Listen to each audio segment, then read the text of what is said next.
Hello, everyone. Welcome back. Welcome to the stream. So yeah, we're gonna be taking. I know a lot of you guys are watching this after the fact, so we're gonna be taking a look at Path of Exile 2, aka PoE 2. Thank you, my lovely wife, bringing me some tea now with actual sweetener in it. So we're gonna be look. They did an hour and 20. I didn't realize this was that long. We're not gonna be watching all of this. We're gonna be skipping through a lot of it, but this is the actual in-game content. This is most of the content for the game is what they're revealing for us here. I just want to mention a couple of things. You know, I don't think it kicked anybody over from YouTube. I don't think it kicked anybody over. So I'm sorry. I might give everybody a second to get back into chat because there were a handful of people, guys. So might be hanging out for just a second. Maybe I can ask. Maybe y'all can check it out for me.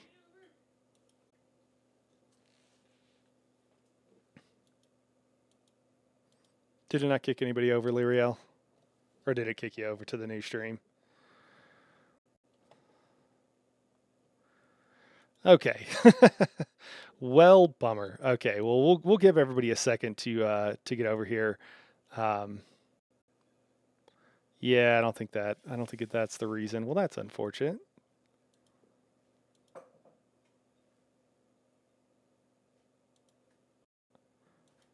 Oh, YouTube. Why must you do this to me? Hey, chicken. What's going on? We're just giving everybody from YouTube. It was supposed to kick everybody over, and I don't think it did. Of course, it's telling me that no one is watching right now, and I know there are several people that are watching right now. So, how you doing today, man?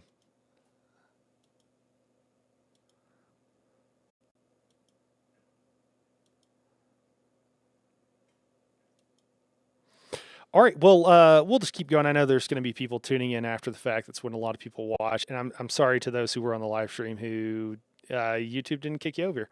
But Path of Exile 2. So I've had a chance to play this several times at PAX East and PAX West. I had a blast. I was getting to use the WASD controls. The main thing to know. There we go. Everybody's over now. Sorry about that, guys. I don't think it kicked you over from YouTube. I don't know why. Or maybe you're just not getting kicked over. If you're just not getting kicked over, can you let me know in the chat just so I can know what's going on here? But yeah, my main takeaway, and the big thing that Path of Exile has done. So if you don't know anything about the company, it was literally started because these wanted a new action RPG similar in the vein to Diablo, and there wasn't one, and not a lot of missing features that wasn't everybody wanted, and this is kind of hilarious because some of the things that I've wanted WASD controls since like the 90s. Whenever Diablo 1 came out, that's when I wanted WASD controls, having to click around. Now, a lot of people have gotten used to that style of play, and that's totally fine, but they finally added WASD controls so you can actually strafe very easily, so you can run one direction while shooting back. Makes it so much more action-oriented. The dodge rolling, the blocking, so much more of an action RPG. Just incredibly incredible improvement. The combat feels amazing. Every time I've gotten to play, it's been a ton of fun. The other thing is that, and maybe I should get something besides a black screen going up here. But another thing that they've done is that they actually have an end game, and we'll get to see here. One of the biggest complaints about every action RPG is like there's not enough at end game, and we all know from playing a lot of MMOs, right? Like the longer you play a game, if a game is meant to be played for a very long time, the intro and the leveling up is like this much of the game, and then end game is where you're spending most of your time. So what these guys did is a revolutionary idea, is actually created an end game, and they actually did it before and completed all of the quest line for leveling up. So anyways, we're going to take a look. We'll talk about it as we go along. If you guys have any questions for me, feel free to throw them in. This here is going to start off. This is Jonathan Rogers. He's the game director. This is a New Zealand-based company, by the way. Chicken, I'm sorry, man. It wouldn't let you chat. That's kind of odd. John Rogers, Game Director on Path of Exile 2. Now, Path of Exile 2 is going into early access in around 2 weeks on December the 6th. But even though it's early access, this isn't just some small taste. The game is huge. In this live stream, we're going to be introducing everything you can expect. So without further ado, let's roll the gameplay trailer. This is a thing of beauty. Precious. We're gonna skip through this, guys. This is part of the stuff where I was like, yeah, we don't need to read. If you guys want to see the gameplay trailers, obviously you can Google it, but we want to get to the meat of the. Now, as you just saw, of the thing. Even in early access, Path of Exile 2 is a big game. It's actually been 5 years since we announced PoE 2, and over that time we revealed a lot, but it's been in bits and pieces. It's pretty hard to keep track of it all, so today we're going to do a full rundown of all the content that will be available at the start of early access. Classes, characterization systems, and for the first time, a full overview of the end game. This is going to be a big one, so get comfortable. For 20 years, Rayclast has been free from any sources of corruption, but the Count of Ogham, tempted by promises of power, intends to harness it once more. The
Well, there we go. We have audio back.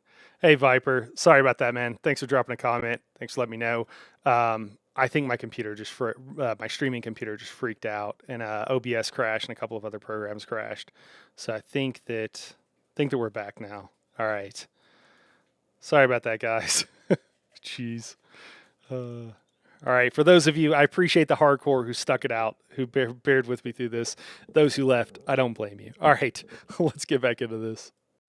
The Monk is a fast and furious melee fighter. He dashes in and out of combat and has mechanics that involve building up and keeping momentum. Like all classes in PoE 2, you'll want to use a wide variety of skills to mix and match different combos. To get new skills, you will first need to find skill gems. Using a skill gem will open the gem cutting menu, which shows all the active skills available in PoE 2. You can choose an existing skill to level up, or choose to engrave a new one. Since this is a level 7 skill gem, even if you pick a new skill, it will immediately be level 7. Lyriel, this so is no not harm in trying technically out something new. an MMO. You can Monk play with others primarily up to uses 6 the core players, stuff. I believe. There are 3 You schools can of play with martial art. you can play with 6 players in PoE 1. I don't know if we have confirmed how big your group can be in PoE 2, but I think we're expecting something anywhere from 2 to 6, or solo, of course. Lightning, ice, and wind. But don't think you have to stick to just one. The best combos are going to involve mixing elements of all 3. Let's try Killing Palm. Like many monk skills, this can be used to quickly take advantage of a specific situation. If there's an enemy on low life, you can use Killing Palm to dash to them and kill them instantly. This will provide a power charge. Then we can use a different skill to consume that power charge for a much more devastating attack. The monk also has powerful combo skills. Tempest Bell, for example, is a skill that places a giant resonating bell. Hitting the bell causes it to ring, dealing damage to all enemies around it. You can also do things like freeze or shock the bell, which will add elemental damage to the strikes. I didn't pick up on the bell. That's interesting. Okay. The monk also has a variety of abilities to empower his staff. If an enemy is close to being stunned, you can use Staggering Palm to punch them down. After that, any attack you do will shoot out wind projectiles. There are 21 active skills for quarterstaves, so this just scratches the surface of the options that you have. By endgame, you'll be dashing from pack to pack, spewing projectiles and obliterating screens of enemies 21 with huge skills. combo attacks. It's crazy. Now, if you like a style of melee that's a little slower but hits much harder, then the warrior is for you. He pounds the ground with big chunky attacks and can shrug off the hits of small enemies with large amounts of armor. Even though the mace slams are slow, you never lose control. Longer attacks can be retargeted as you go, and if you find yourself committed to a long attack, you can dodge roll out of it at any time. Among the skill option for maces, I got to play, I think I got to play all of these at some point, but I got to play the sword and board guy, and it's pretty cool. When you block from the front, you block like all the damage that's coming at you, and you can also like charge in and be blocking the entire time. And, with that, with the roll dodge, the action-oriented combat feels really great. you will find a variety of slams, fire attacks, war cries, and shield skills. Here, I'm going to slam the ground, rending it apart with lines of fire. Lyriel asks, what is everyone excited about in this game? Is it the combat system, or was PoE 1 just a big hit? Yeah, people love Path of Exile 1, and that's one of the things, too. This is actually a free-to-play game. Should have probably led with that. You can play completely for free. If you play for a long time, there are some quality of life things, a couple of things like banks you can purchase. Again, it's really just paying for the cost of the game. Everybody loved Path of Exile 1. The developers are awesome. They're amazing. The guy who's talking right now, Jonathan, has he'll like chime in on Reddit threads. He'll chime in everywhere and like actually talk about the game and say, no, this is the reason we're doing the thing that we're doing. Incredibly transparent. And yeah, I just think everybody loved PoE 1. One of the problems with PoE 1 is like melee combat. They didn't really design right. There were some issues with it, and this is from them admitting that there were problems with like the way melee combat worked and the way the bosses are designed, and they needed to change some things, and it was so much they needed to change that it was like we really should just make another game. But everything is like backwards compatible, so if you purchase things in PoE 2, like you'll gain access to them in PoE 1, and if you purchase things in PoE 1, you'll have access to them into PoE 2. So incredibly good company, incredibly consumer friendly, and gamers all. Any slam skill will then cause these fissures to erupt with lava. I can even run through them with a skill like Stampede to do huge amounts of damage. Oh, that's cool. Like empowered your Warrior ground can also AoEs. use war cries, which can empower your next skill. Seismic Cry, for example, will double any slams from your next attack. The Stampede counts as a slam, so I can double that for even more craziness. If you want to go a little faster and be a little more defensive, equip a shield. In PoE 2, you can raise your shield at any time to block all damage from the front, even spells. While holding up your shield, your stun meter will build as you take damage, so be careful. If it reaches 100%, your stance will break and you will be vulnerable. Some enemies also have unblockable attacks, which are indicated by this red flash. If you see one of these coming, make sure to dodge out of the way. Using a shield also gives you access to shield skills, like Shield Charge, which allows you to charge towards enemies and stun them. While charging, you're also blocking the whole time, so you have full damage immunity from the front. The warrior also has access to totems. Some totems have built-in abilities, like Shockwave Totem, which can be placed to stun nearby enemies and trigger aftershocks like those from the earthquake. But you can also get Ancestral Warrior Totems, which allow you to use any slam skill in your repertoire. This is a meta skill, which means that it's a skill you can put other skills into. I can take a slam like Sunder and socket it into my Ancestral Warrior Totem. Now when I summon him, he'll sit there and slam the monsters from a distance. And Lyriel, since you were asking, this is the kind of stuff that people are really into, is that there's so much customizability. Like you could make a totem and then you can tell the totem what skill to use. And there are, 20 something skills for each class. And then the other thing is that you can grab skills from other classes. And then you can also reflavor the damage on those skills. So the customizability is like insane. And that's what I think people really love. There are 20 active skills for maces, so there's a lot more to try out. But by endgame, you're going to be dropping hammers from the sky, leaping fearlessly into combat, and separating the very earth you stand on.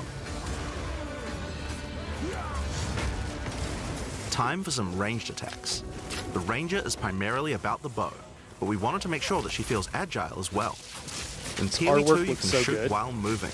Combined with all the skills the ranger has that allow you to jump around, you will have a lot of mobility in combat.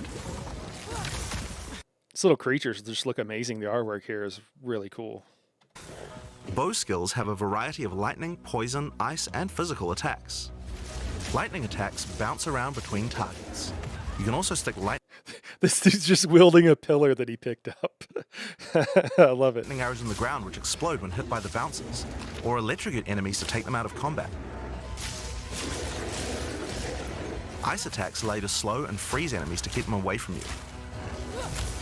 Using poison, not only can you slowly damage your enemies from afar, but also grow some interesting plants. Oh, that's cool.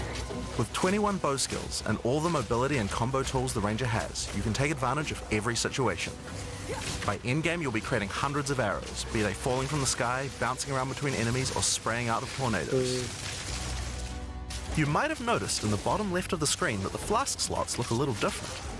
In PoE 2, you have one dedicated life flask slot and one mana flask slot. Flasks gain Flux here is asking where am I getting the motivation to react and give my time like this?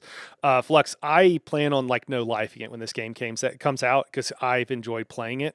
As I mentioned, I've gotten to play it a few times, and I just thought it was so much fun. And so I just want to kind of let everybody know, my audience, like, hey, I'm going to be playing this. If you guys want to join me, I would absolutely love it. Love to play with you guys. I know Daedric and a handful of other people who are regular on the channel, are going to be playing it as well. So come out of the Discord and what have you. I just think it's a ton of fun. So yeah, come play. I think it'll be fun.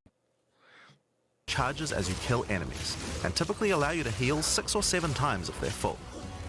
But that's not the only thing you can use charges for.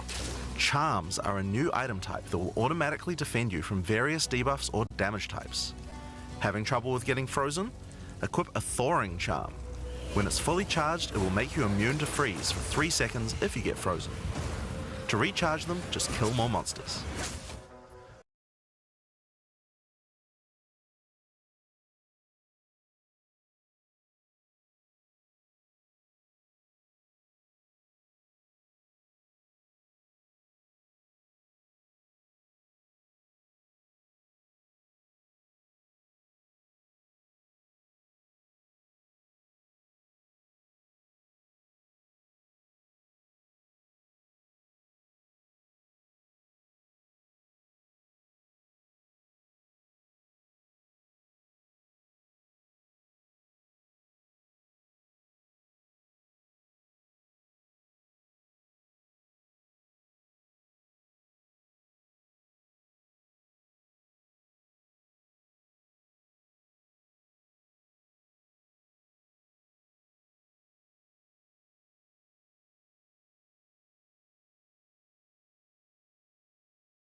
Are we back? There we go. Sorry, guys. I don't know what's going on, man. Everything crashed earlier, and now nothing's wanting to work right. Thank you so much for that.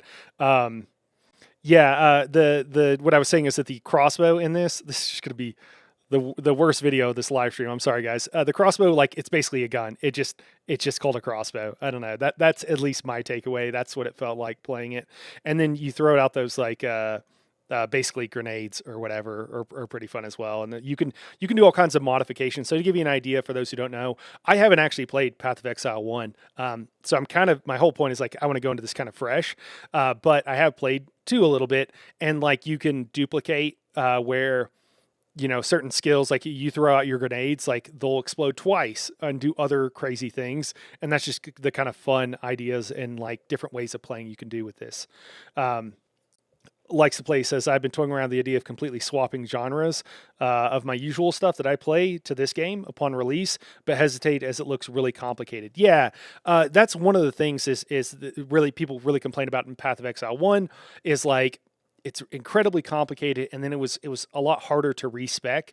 Now I can't speak to how difficult it was, except for I have a lot of friends that really play a lot of this.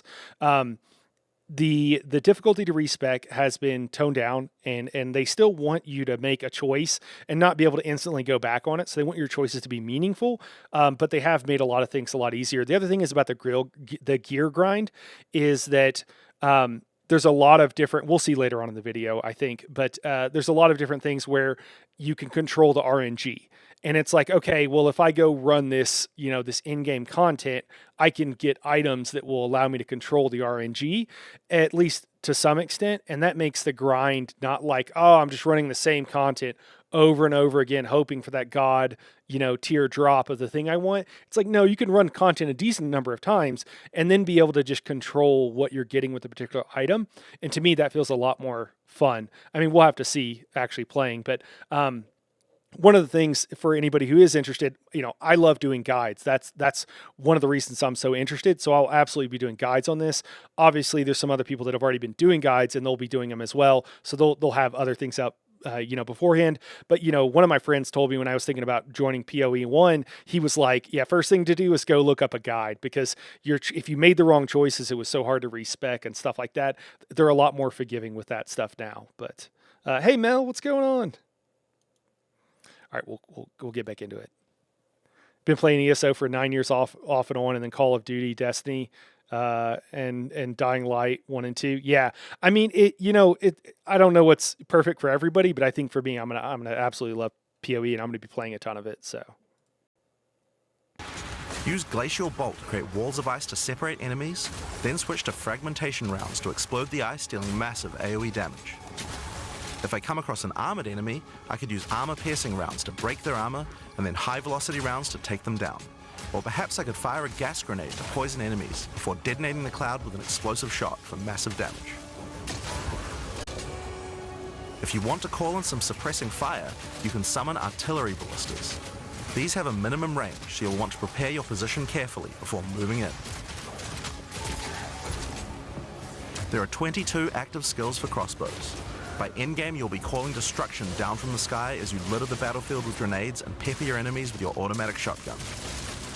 If you're looking to take a backseat and let your minions do the work, then the Witch should be your choice.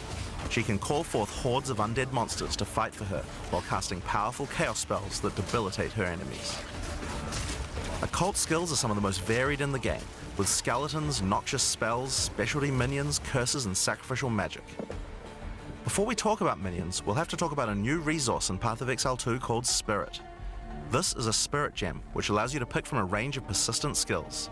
All classes have a variety of these skills which can add some very interesting effects, like Arctic Armor, which does cold damage to enemies that hit you, or Raging Spirits, which... So what he's saying by persistent skills is like constant effects that are always going on in your character. I think that's a little unclear, but that's what he means there. Summon fiery skulls each time you cast a fire spell. So these are things that, like, if it's always active on your character, it's going to have a huge impact on how it feels like your character is playing. And you just saw there where one could be armor and another could be fiery skulls, so it could be damage. So again, a huge amount of flexibility.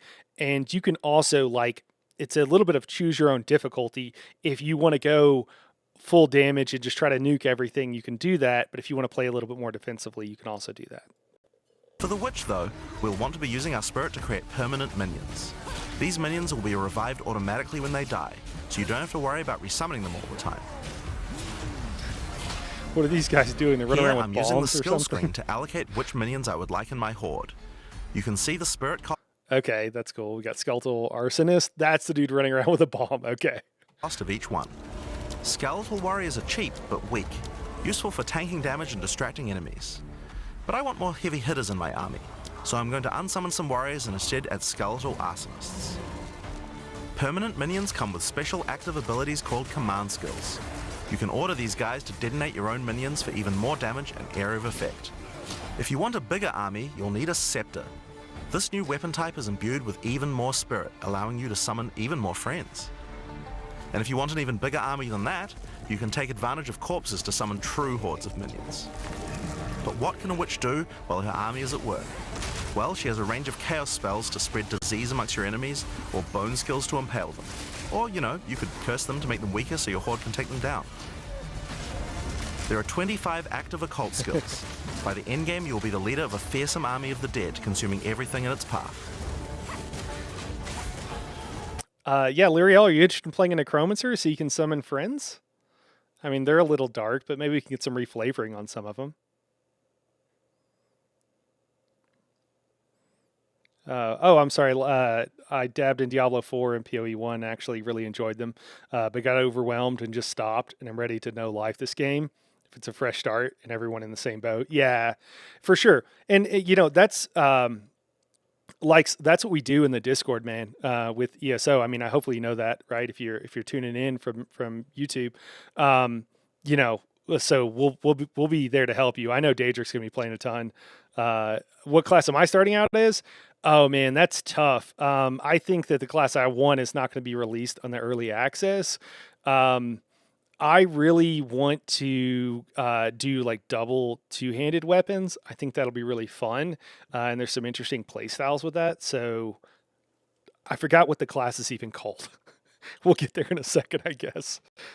The sorceress bends the elements to her will, using them to unleash devastation on her. I do need to play a sorcerer. I will say that just because I do like magic users in this kind of game. So is it the warrior? Okay. I forgot. I wasn't sure if it was like warrior, or if it was called like fighter or something similar. But I think warrior and then probably sorcerer is probably the two main. I really don't like the flavor of the, what do they call it? The mercenary. That's like new. And I think everybody's really going to like it. But I thought it was fun. I played with it a decent amount. I just don't like the flavor as much. It's cool, and I like what you can do with it, but again, it's just, you know, it's flavor, right? Foes. This classic spellcaster weaves a flurry of elemental magic from afar. The elemental skills have everything you might expect and more. Fireballs, icy explosions, lightning storms, you get the idea. Each spell is unique and has many different ways to build and combo with others, even between different elements. For example, Flame Wall conjures a burning line that not only damages enemies, but also empowers all projectiles that pass through it. If you place a wall and fire lightning sparks through it, they'll gain extra fire damage. It's a good idea to take advantage of the ability to automatically swap weapons when you use certain skills. Having a special staff with bonuses to fire skills and another with bonuses to lightning skills can really power up a combo like this. The sorceress can also take advantage of powerful trigger gems. For example, you could grab the Cast and Ignite gem and use it with Firestorm. As you ignite enemies, a counter will go up in the top left corner. When it's full, a Firestorm will automatically be cast at the enemy that was ignited. There are 25 active elemental skills. By endgame, you'll be firing off projectiles left and right as you rain down elemental storms on your foes. Now, those are the characters that will be available at the start of early access, but we will be adding 6 more character classes with just as many skills and options as these. There's a lot more to come. There's one more important thing to mention about skills. Even though we talk about them as belong to each class, in reality there are no restrictions. You can use all these skills on any class so long as you have the attributes. For example, a Poison Ranger might want to try out using Occult Curses to increase her poison damage, or a Monk might want to trigger Elemental Ice Walls to use with his Glacial Cascade. Yeah, so this is one thing that's huge, and if you're coming from ESO like you are, like you are, likes to play catch is the person I'm talking to.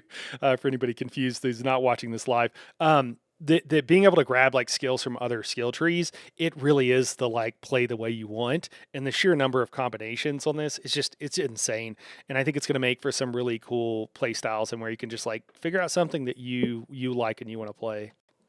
Combo. The possibilities for cross-class combos are practically unlimited. We're looking forward to what kind of things you guys might find. Now, Path of Exile is a game known for build customization, and we haven't even scratched the surface of what is possible yet. So let's talk about support gems. Path of Exile 2 has a system of support gems that can be combined with your active skills to dramatically change the way they work. If you find a support gem, then right-clicking it will open up this screen. Here you will find a variety of recommended support gems for each of your skills that you can pick between. For example, this is a multiple projectiles support gem and can be used to add multiple projectiles to any skill. Normally when you fire a grenade it'll look like this. But if we add multiple projectiles, then you get 3 of them. Once you have the gem, That's what this is. The 3 of them is what they actually had on like the play test that I played, where you're like shooting out 3 of them, and it was kind of crazy. you can also freely move it between any of the skills on your character. If you want to have a multi-shot sniper rifle instead, then simply move the gem over to your high velocity round skill. Generally speaking, if it sounds like a support gem should work with a skill, then it will work. Another just kind of cool anecdote. So with all these skills and everything, the person I got to talk to at PAX at both PAXs, East and West, was Octavian, and Octavian works for the company now. He lives in New Zealand. That's where they're based out of, and he has features that he suggested and that got added to the game. And that's not necessarily his primary function, but the way they work is if there's a good idea, like, yeah, they kick it around, but if you can put it in the game. And the other cool thing is it's kind of like, okay, well, you're responsible for this thing now if it's your idea. And I thought that was really cool. And I also thought it was really cool. He was a streamer who covered the game. And so he got a job because he happened to be on some interview or be interviewing with Jonathan or somebody, and he ended up getting a job there. So he went from like streaming and doing guides and stuff on Path of Exile to actually working for the company to suggesting and having an idea that is now in the game. I think that's incredibly cool, and I think it's really fun. And once there's more people on the channel here that are interested in maybe playing the game, I actually reached out to him, and I think we'll be able to get him on to maybe do like an interview and chat with him about some of this stuff, which I'm really excited about. But I wanted people to kind of know what the game was and have played a little bit to be able to know, before we have him on and stuff like that. So, and I want to know more about the game before that point too. So it's a good idea to experiment. Note that you can only have one of each support gem on your character, so you'll want to think carefully about which supports can be used best with each skill for maximum damage. Now, if you want to stick to the recommendations, you should have a perfectly good time. But if you want to experiment a bit more, then uncheck that recommended button and you can see the full list of supports that will work with your skill. There are hundreds of support gems to choose from, and even we don't know the results of all the possible ways these can interact. Each skill can have up to 5 supports socketed into it, and if you're clever, you can come up with some pretty interesting ideas. Now all of this is just scratching the surface. You can make frost vortexes, break people's armor, make minions explode, make skills repeat, make enemies set each other on fire, cull enemies or pin them to the ground. Supports let you drastically change the behavior of your skills and create your own unique build, or at least follow someone's OP build guide. So speaking of builds, let's talk about one of the most iconic Path of Exile systems, the passive skill tree. Yes, it's huge. I just want to say something about this skill tree because it is almost like a meme for a lot of people. Whenever you like see this, just realize, Mel's like, wow, it's not as bad as it seems. So just like ESO, whenever in Elder Scrolls, for those who have played it, I know that's not a great touch point for everybody. But when you see it pops up and you're like, oh my God, that's so much stuff. When you actually understand it, it's not that complicated. And there's only really a couple of choices. And while this is obviously more complicated than that, you don't need to know everything that's going on here. And I promise you, I will do some guides that will explain it in a very simple and concise way. There are over 1,500 nodes on there. Now, And then the next thing he says is there's 1,500 nodes. uh, A lot of people open the tree and can get a little intimidated at first, but try not to be scared. There are lots of options, but at its core, it's pretty simple. Each level you get 1 point to put into the tree. Each class starts at a different location, but they all share the same tree. Around your section of the tree, you'll find relevant bonuses for your character. You should be safe in the knowledge that there aren't many wrong choices here. Almost all the starting nodes will be useful for your character in some way. But if you do happen to make a choice you regret, you'll be able to respec any nodes you've taken by spending a little bit of gold.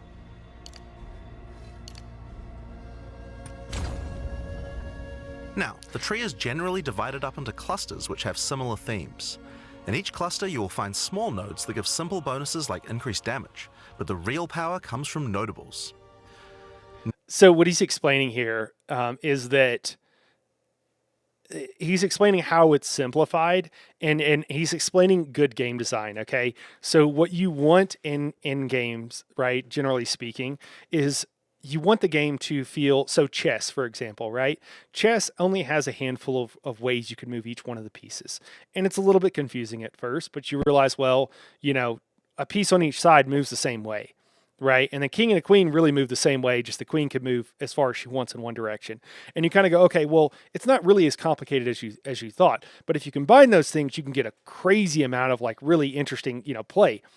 This is the same thing, but what they're doing here and what you're going to see is they're going to explain how they've simplified it, where it's like, okay, there's this kind of node that will determine what resource you use. And so if you want to make a character and say, okay, I want to use this other resource as opposed to this first one, you can do that. And there's going to be other things, and you realize like there's kinds of nodes. So you're not choosing between every node on the, on the entire map, on the entire skill tree. You're choosing between certain nodes of various types. And, if you start in a place that is logical, you kind of move along and you're just making a choice of, do you go left, right, up, or down? You're only making a couple of choices. Daedric says it's basically know which stats are good for your build and stack them. There's some unique stuff, but most of it is easy to understand. Yeah, exactly. And the thing is that, again, with the good game design is that they lead you to you can make the decisions for yourself, right? It'll be things that will make sense for you. And yes, some of it will be confusing and maybe you'll have questions. We have help channels, guys, in the Discord. Come by. We'll help you with it. But it's not as crazy as it may seem. But it is fairly complicated because that is kind of the style of game. So if you just want a simple style of game, this might not be for you. But just realize it's not as bad as it looks. Notables normally have much more interesting bonuses, and they tend to care a lot more about how your build works and what skills you're using. For example, in the mercenary area of the tree, this one gives a 25% chance for crossbow skills to not consume a bolt.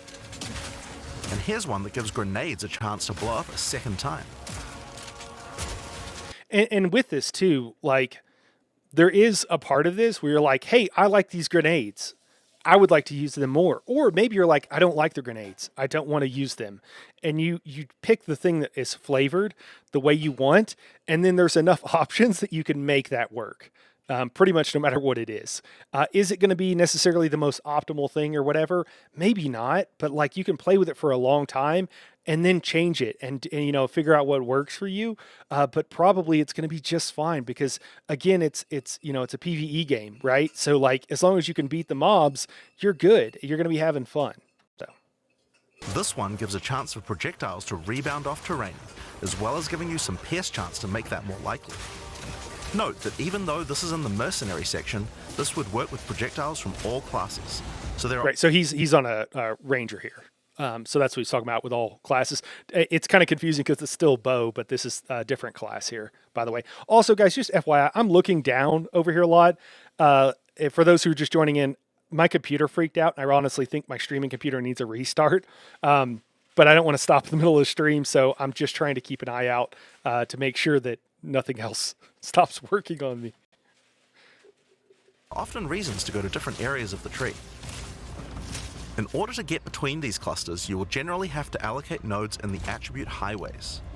Attribute nodes allow you to pick which attribute you would like to use, so it's very easy to get points for any attribute that your gear might need. And this is the thing that Daedric was just talking about, where like you pick the attribute you want to stack, intelligence here, and you just keep stacking it.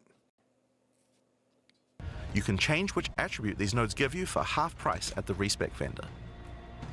In addition to notables, you will also find even larger passives called keystones. Keystones have both an upside and a downside, and often require changing your entire build to design around them.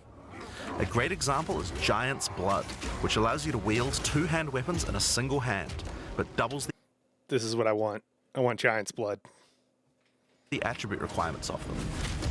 You can use a two-hand mace with a shield, or even dual wield them.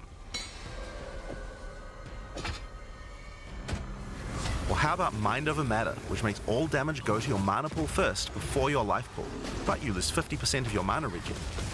Skills like these can be tough to build around, but if you're up for the challenge, they can be very rewarding. As we showed you earlier on the Sorceress, you can swap between weapon sets on the fly as you use certain skills. Lyriel's curious about Giant's Blood, if it's a performance-enhancing drug. No, it's all natural, Lyriel. All natural Giant's Blood. So it's totally fine. It's not even made from the blood of giants. That's just, yeah, no, it's totally safe. Yep. One of the new features in Path of Exile 2's passive tree is that you can choose to have your passive tree change as you switch between weapon sets to take advantage of specific bonuses on the tree. For the Sorceress, you might want to change between fire and lightning specialization. Catch, yeah, it's usually fine to stream on one PC. I do this full time, so I can do other things, and it saves resources. So that's why I have the two PC set up in. Or you could switch between one hand and a two-hand setup in order to be able to block boss attacks while following up with heavy hits from your bigger mace. Or perhaps you could have a full curse setup on your witch to debuff enemies before switching to a chaos degen build for maximum damage. If you want to stick with... So if you look at the bottom right hand, you'll see like your skills and everything. And the idea here is that you do have, some limit on the amount of skills you have, but it's basically saying, hey, you have two loadouts you can run with. Yeah, the skill tree is crazy. Just one weapon set, you can just use these specialization points as bonus points to invest however you like, but creative players will find plenty of opportunities with this system. You can get weapon specialization points throughout the campaign from optional bosses and quests. For example, if I manage to defeat the Crowbell, I'll get a weapon specialization book. There are lots of other permanent boosts available from the campaign too. On the map, you can see icons that indicate the many optional encounters you can find. Some of them have permanent character boosts, and others have powerful items. If you're having... It's pretty cool that on the map, as you're going through, there are permanent buffs you can get from defeating certain bosses. So there's a reason to go defeat each one of the bosses, and it's not just, again, it's not just like that random loot grind kind of thing. Having trouble getting past a boss, it might be a good idea to explore and see what you can find. For example, if you defeat Blackjaw the Remnant, you'll gain a permanent increase to fire resistance. One of the most important finds are spirit bonuses. Okay, Daedric's saying that being able to switch specs and have two specs that you're running is one of the things that's new in 2 versus 1. Yeah, again, the whole idea of Path of Exile is like, they're like, what would be fun? What do people want? Okay, let's put that in the game. And that's what they're doing. Options is what a lot of people want, and being able to run many different specs and what have you. So you can find the first one here in the canopy in Act 1. Defeat the boss in this area to acquire a permanent addition of Spirit. The permanent buffs you gain from Spirit are very powerful, and every class will find a use for them, so make sure you hunt down these upgrades. There's one in each act. Now, we haven't even talked about the most important element of character progression, items. That's why we're all here, right?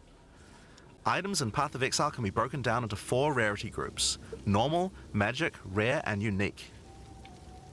One of the things you're going to want to do as you play through the campaign is upgrade the items you find, and you can do that with currency items. An Orb of Transmutation will allow you to upgrade a normal item to a magic item with 1 mod.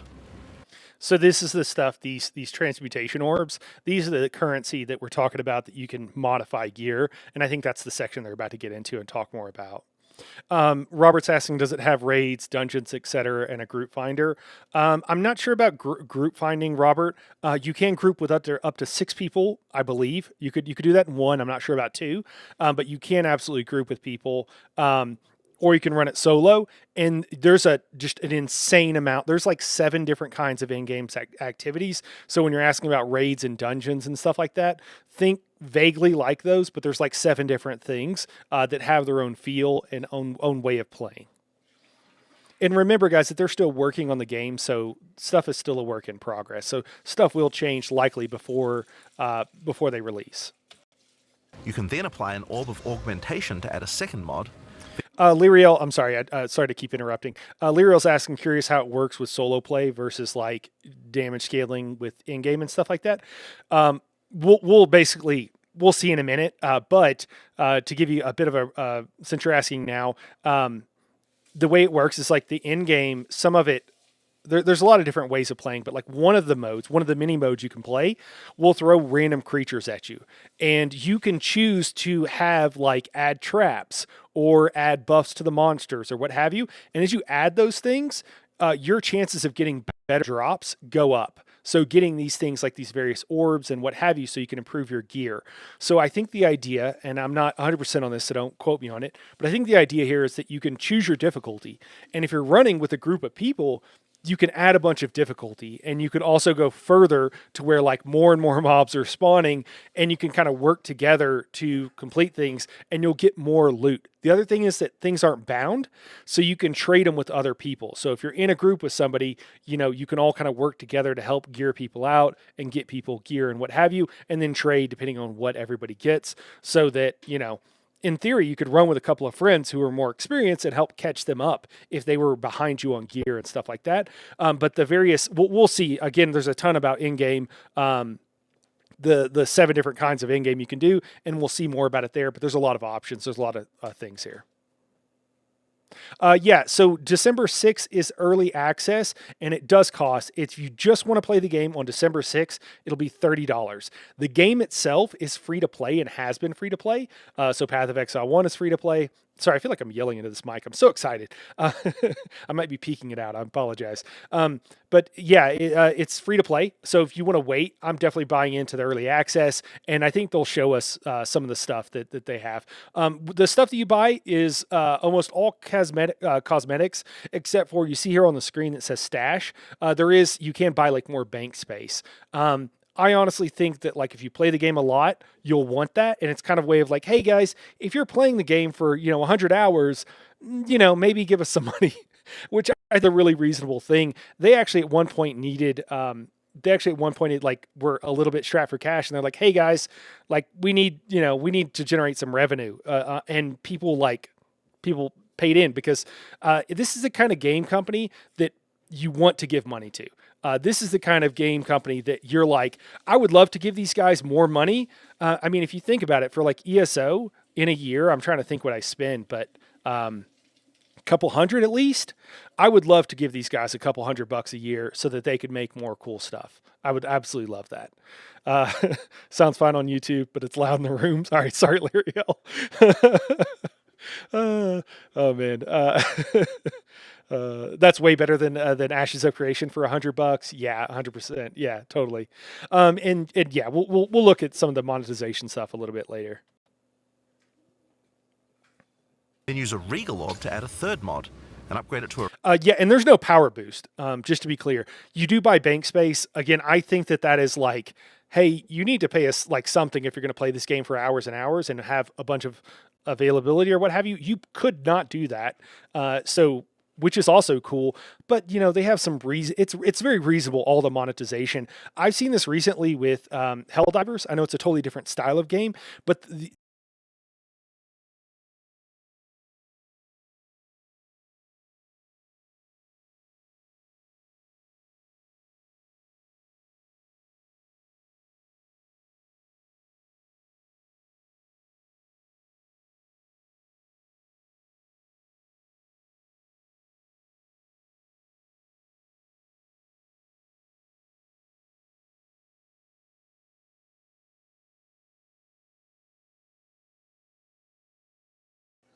thanks, guys. Sorry about that. There we go. We're back. One of the things that I'm learning about, probably at the same time you guys are, is that, we're seeing from these indie companies that just want to make great games, is that you could have different kinds of monetizations. I mean, free to play, I used to hear free to play and I used to be like, that's horrible. I don't want to touch this. It's going to be a monetization nightmare. And then something like Path of Exile is like, no, it doesn't have to be. And what we see is that like a lot of these big companies are just being incredibly greedy. And as games gets easier to make, things are getting better. So, yeah, I got so excited that the audio freaked out. Guys, the audio is probably going to do that once more while during the stream, and I'm sorry. Again, what I need to do is restart everything, and I just don't want to do that right now.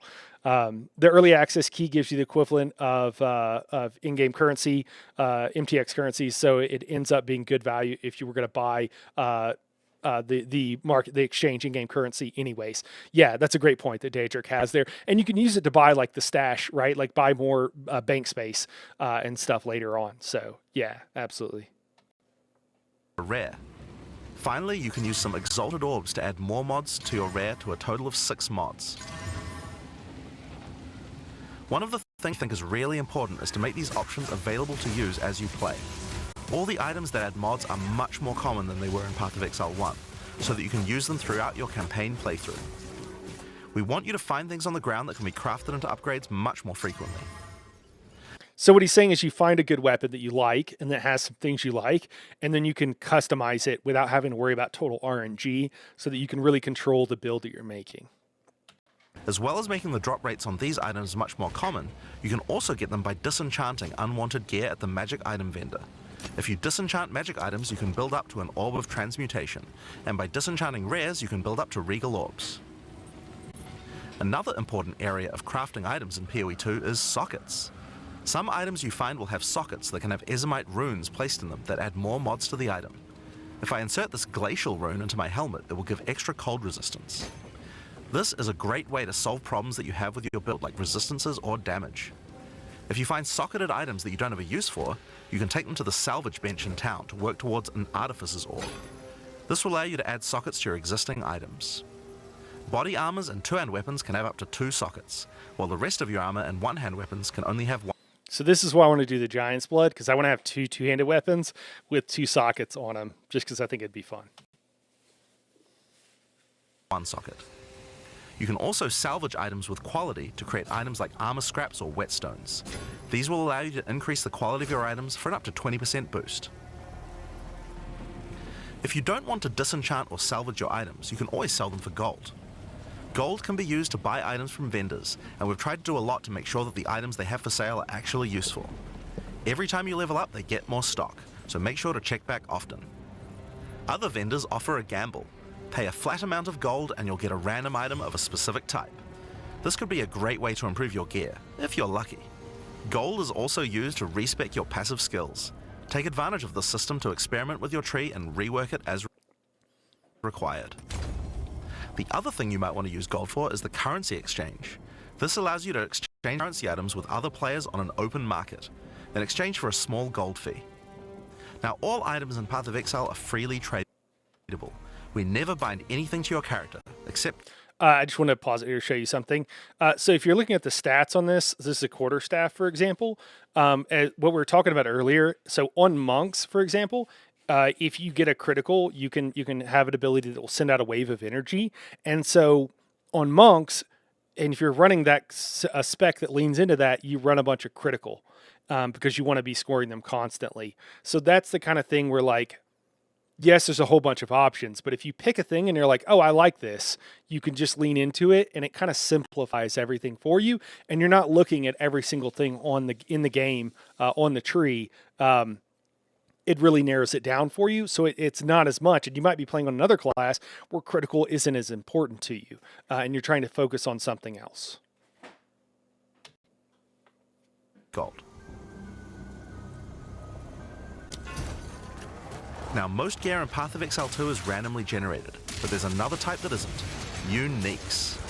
They are especially rare, each with a handcrafted set of unusual mods which can dramatically change a character's build. They're not just better rare items, they can do much stranger things that can fundamentally change your character. Corpse Wade will make any corpses you run through explode into clouds of poison. The Sands of Silk is a body armor that changes your dodge roll into a blink, morphing you into sand as you teleport past your foes. And of course, some uniques are just pure hits of dopamine, like Dude, look at that! Look at that speed on this bow. It's crazy. Quill Rain, which just turns your bow attacks into full auto by doubling your attack speed. Each unique is something that you can build your character around. We try to make sure that most unique items have a potential use at endgame, even if you find them early on. And as you I think it's just one unique item to catch. can see, every single unique item comes with custom art to match. Don't quote me. The last character progression system that you can do during the campaign is Ascension. Starting in Act 2, you will come across Ascension trials, tests that you must complete to unlock your Ascension class. We'll explain these trials soon, but first let's take a look at what Ascending can do for your character. Each class has access to 3 Ascendancy classes, but at the start of Early Access, only 2 per class will be available. Ascendancy classes are unique to each character class, so choose wisely. They can drastically So this is a subclass. So you'll have 3 options. You'll be able to choose one as you like level up. So and that's in play. So you start off with your base class, and then you can pick your subclass. affect how you build your character. As a sorceress, you could become a Storm Weaver, a master of the elements. Tempest Caller causes elemental storms to be summoned each time you do a critical hit with a spell. Right. So there's an example. Each time you do a critical hit with a spell, if you're playing a Tempest Caller, you probably want to lean into critical hits more. With Strike twice, you can stack 2 copies of Shock for more damage. And going deeper into the tree, you can make all your damage types apply Shock. Make a Shock build from any skill. Alternatively, you could become a Chronomancer and command time itself. She literally has the ability to stop time with Time Freeze. Not only that, but she has many other time manipulation abilities. So if you can imagine being in a group with someone who can stop time and freeze everything and everything else you got going on, there's going to be some craziness happening. Using Temporal Rift, she can teleport back to a previous location, resetting her life and mana back to what it was. Or with Time Snap, she can reset all her cooldowns and cast all her spells again. On the Warrior, you can choose between the Warbringer or the Titan. The Warbringer channels the might of his ancestors to gain tremendous power. Using Answered Call, you can ancestral spirits linked to each of your totems. With Jade Heritage, you can encase your body in a protective layer that absorbs all damage until it breaks.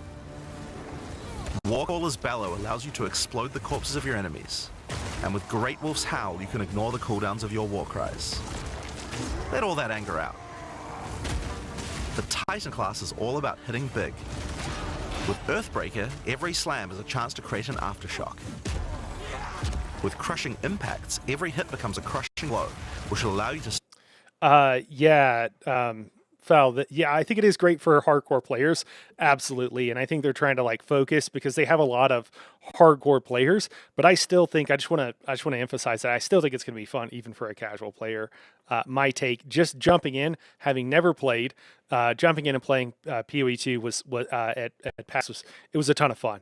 And everything just kind of worked. And honestly, it was great. So I don't think it's inaccessible. It's just if you want to be, like I am a lot of times, we're super sweaty and you're like, oh, what can we do?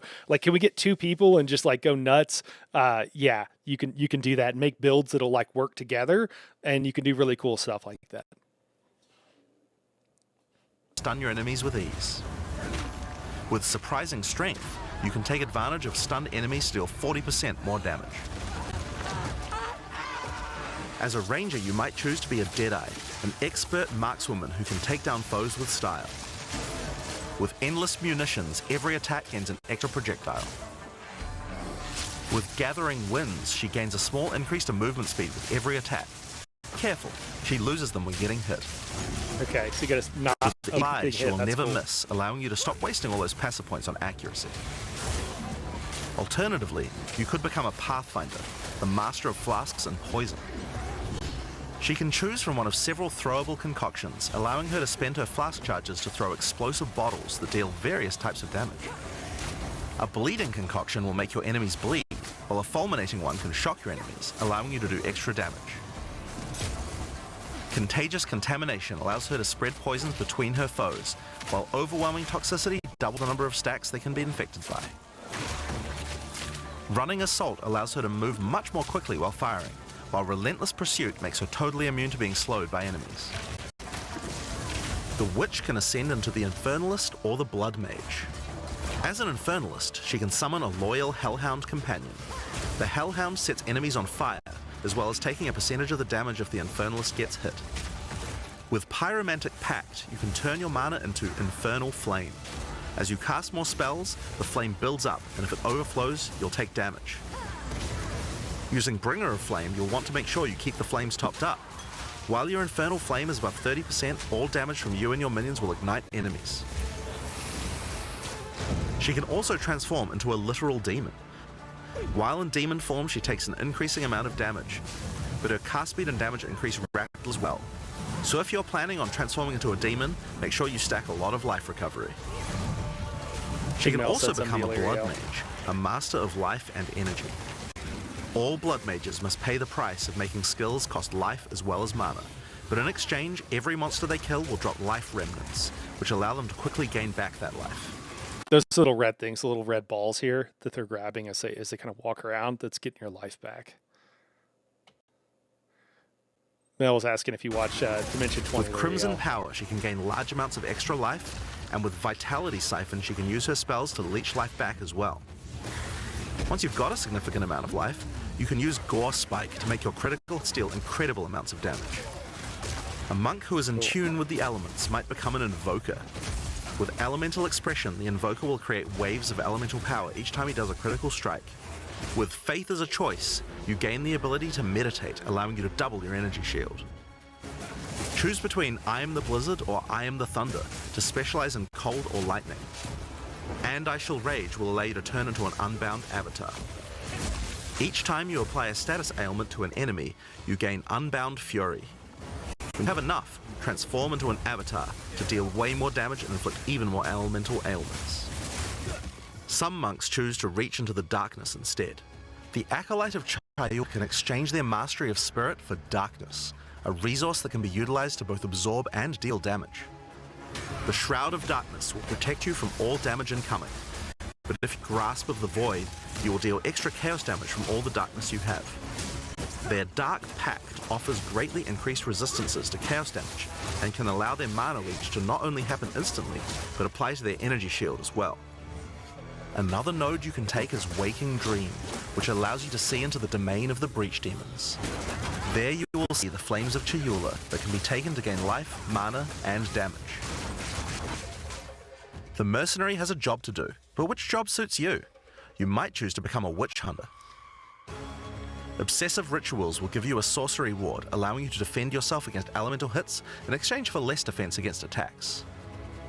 With Zealous Inquisition, your enemies have a 10% chance to explode on death. The chance is doubled against demons and undead.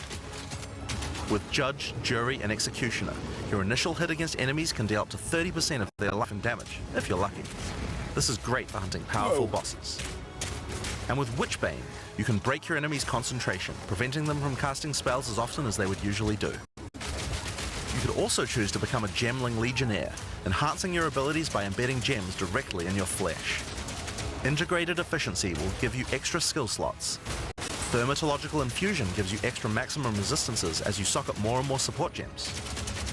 Adaptive Capability allows you to use any color of gem without worrying about attributes, while Crystalline Potential adds extra quality bonuses to every gem socketed into your character. It's interesting. So those are the flavor. Ascendancy classes for this early access. But one thing we haven't talked about yet is how you ascend in the first place. Ascension in Path of Exile 2 requires completion of one of the Great Trials, which you'll find as you progress through the campaign. So what he's saying there, just to make this clear, is that as you go through the campaign, when you go to choose your Ascension class or whatever, your Prestige class, whatever you want to call it, you'll complete these trials. So this is part of your leveling up process. And I've kind of talked about this a bit, but I think that for a lot of these games, in-game is most of it, so MMOs, but there's other styles of game where like this is where you're spending most of your time. And even though it might take a long time, this is like the leveling up process. The whole point there is like this is you learning that leveling up process so that you get to learn in, with a handful of skills and not 1,000, right? You get to learn in a more controlled situation. Each one is associated with one of the major cultures of Rayclast. And by gating this, by saying, hey, you have to complete this, what they're saying is like, hey, we're stopping you here until you are proficient enough at the game, and then you could move on. And it's not like something where you're going to get stuck here, right? It's not that hard, but you might have to do it once or twice, and it might be difficult for you. And the whole point of that is like, we all learn at different speeds. If you're playing a game and you're only playing like once every 2 weeks, it's going to take you a lot longer. You're going to be like, wait, what do these buttons do? And so it's just good game design is all this is. It's to make things easy for you and to keep them from being too frustrating.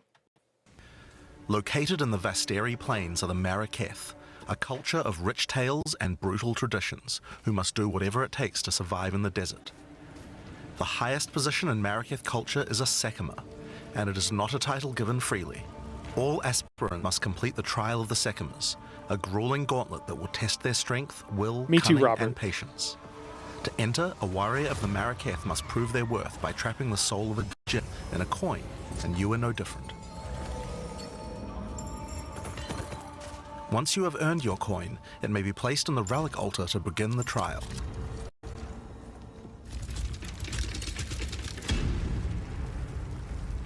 In the Trial of the Sekimas, each room has its own challenges to overcome. In this room, each rare monster you kill will send its blood to the chalice in the center of the room. Once the chalice is filled, you will be able to proceed. While fighting monsters in the trial, you will need to be very careful. Each hit will not only hurt you, but will damage your honor. The monsters are well telegraphed, so that you can avoid their attacks, but if you run out of honor, you will fail the trial and need to find another coin in order to try again.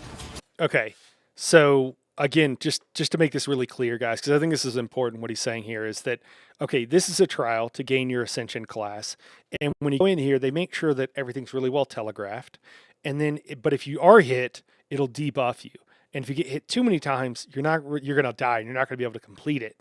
The whole point of that, again, is to like, hey, monsters have telegraphs.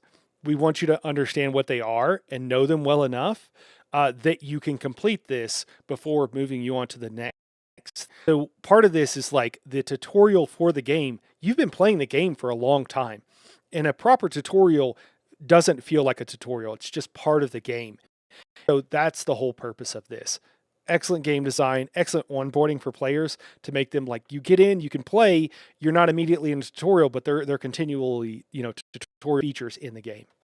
It is a good idea to make sure that you are well prepared before challenging the Trial of the Sekimas. And if you know how to play and you're like a pro at these kind of games, you're just going to breeze through this. It's going to be super easy for you and you're good. But if you're not, it's there for you.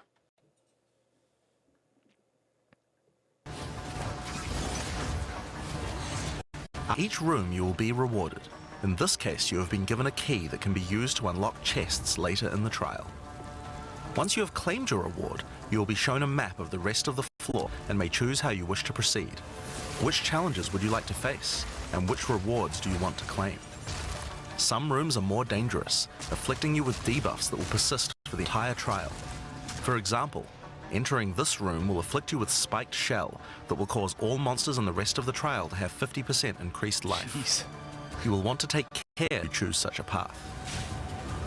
There are many different challenges and rewards as you journey through the trial. Deadly traps, waves of monsters, and strange artifacts will test your honor. As you progress, you'll be able to gain boons from the Jinn, which will help you on your journey. For example, the Sekima's cloak will revive you if you die, giving you a second shot at a run. One of the rewards you may find is Sacred Water, an extremely valuable and treasured resource to the Jinn and the Maraketh. Trading it with the Jinn will allow you to receive many benefits. You can recover honor, gain additional boons, or remove afflictions. At the end of the floor, you'll find a powerful boss which will truly test your limitations. In order to ascend, you will need to defeat him.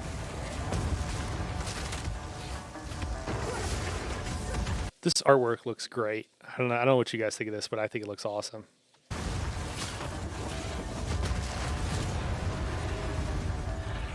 Daedric says reminds me of Federalstum Arena when before the weapons dropped on normal. First time the game checks your understanding of mechanics. Yeah, that's interesting, man.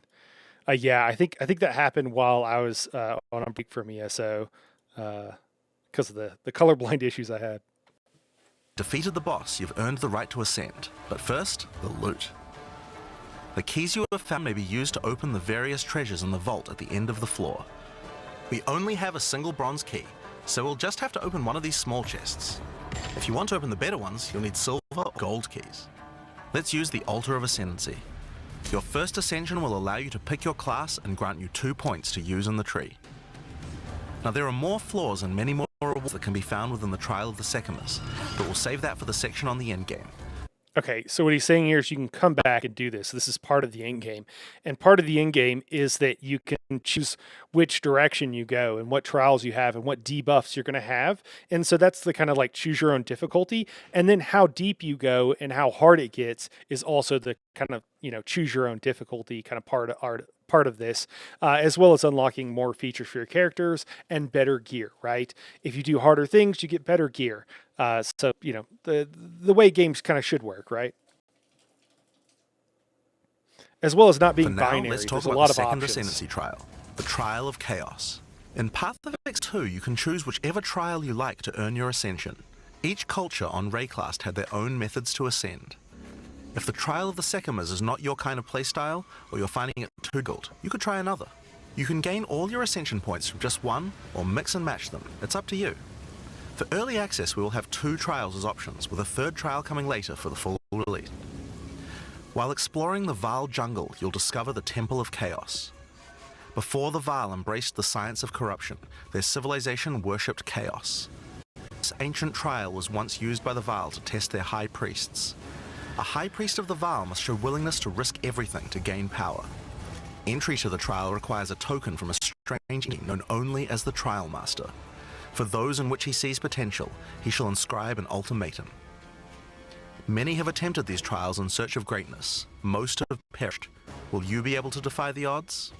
Before you begin each chamber, the Trial Master will offer you a reward and a choice. Choose one of 3 tribulations to affect you through the rest of the trial. These modifiers might beef up the monsters, curse the player, or environmental hazards like turrets or trap runes. In this case, we will be picking shocking turrets. As you enter the room, the Trial Master will fill it with hazards to test your commitment. In this case, you must destroy all the monsters that fill the room, while dealing with the lightning projectiles from the shocking turrets.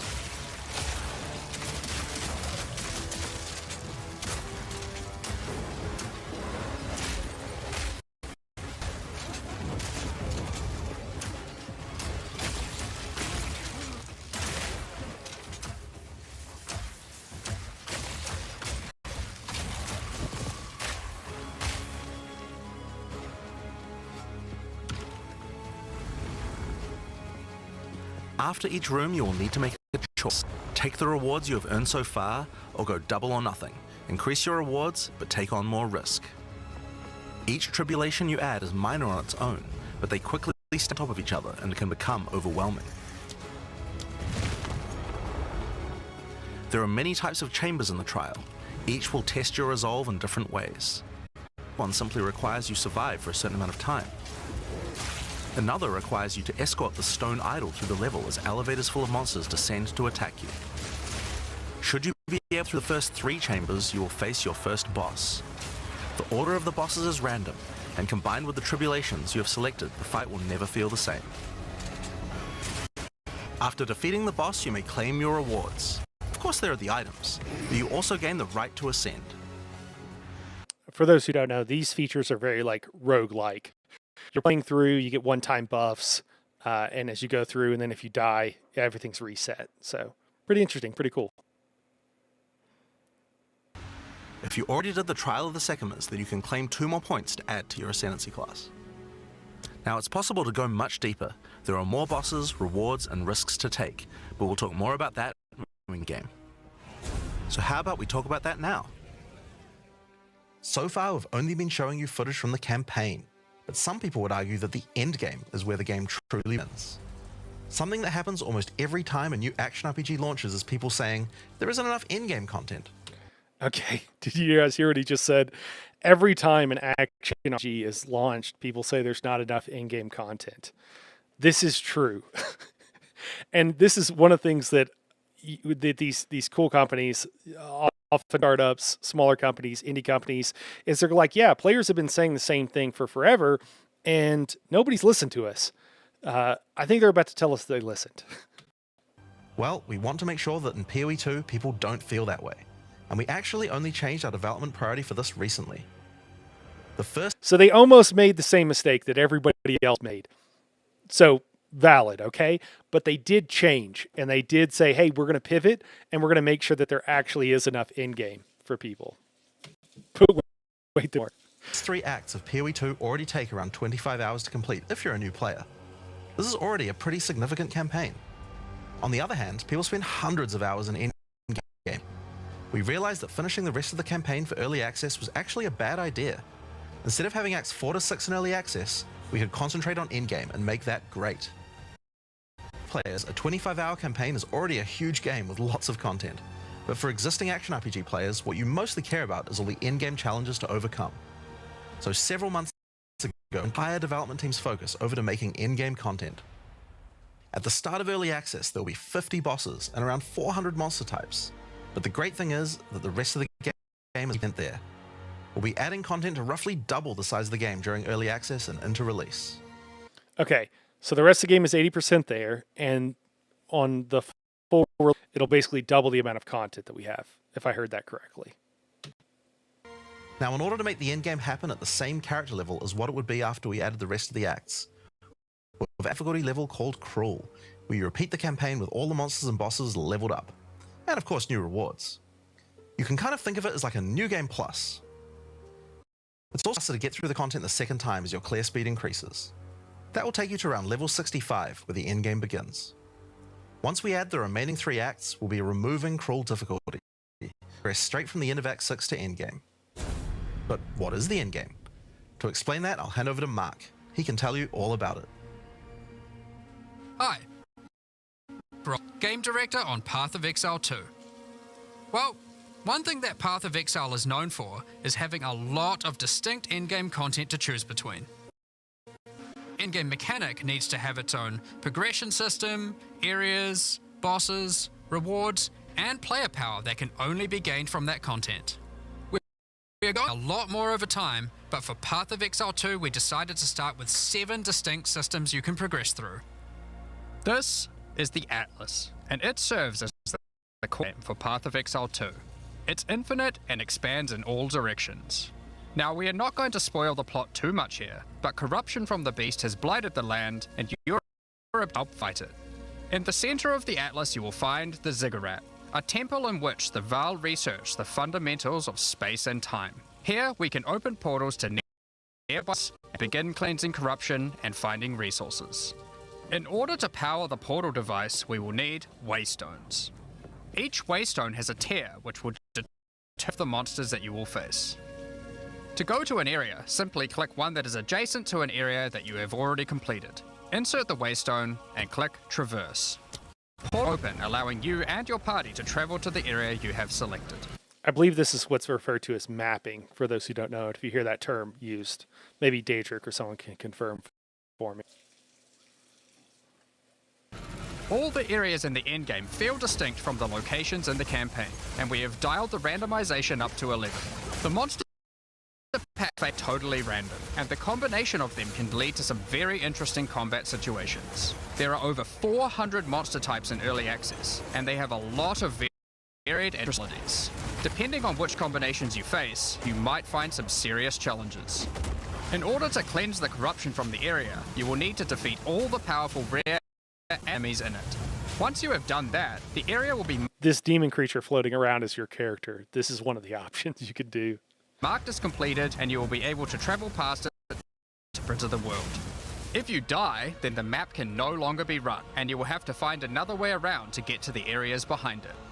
There are also all kinds of other random encounters play maps. One such encounter are precursor artifacts. These are ancient, corrupting monuments that irradiate the monsters around them. The monsters that feed off the corruption are drawn to their power.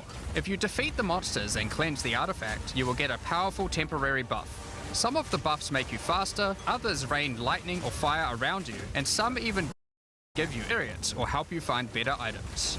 You can also find strong boxes. These enigmatic chests guard piles of treasure, but are always a trap. Monsters lie the moment you open it, and the boxes often have mechanisms to unleash powerful spells or dangerous debuffs. There are different types of strong boxes containing. So, you can choose to have a more difficult challenge to get better gear, is what he's saying there. Just to make really clear. And again, that's kind of the theme throughout, is that like you can kind of choose your own adventure, choose your own difficulty, and what have you. Different items, and you can even use your current to craft them on the fly, so you can optimize the contents. But be careful of opening one you can't handle.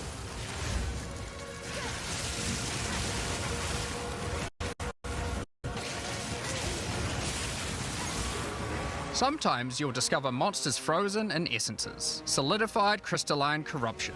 These dangerous monsters can be broken free. If you defeat them, the essence they drop can be used to upgrade normal items to magic items with a guaranteed mod from a category. For example, we could use this one on some boots to ensure a movement speed mod. Rarely, essences will also drop that allow you to upgrade magics to rares, adding.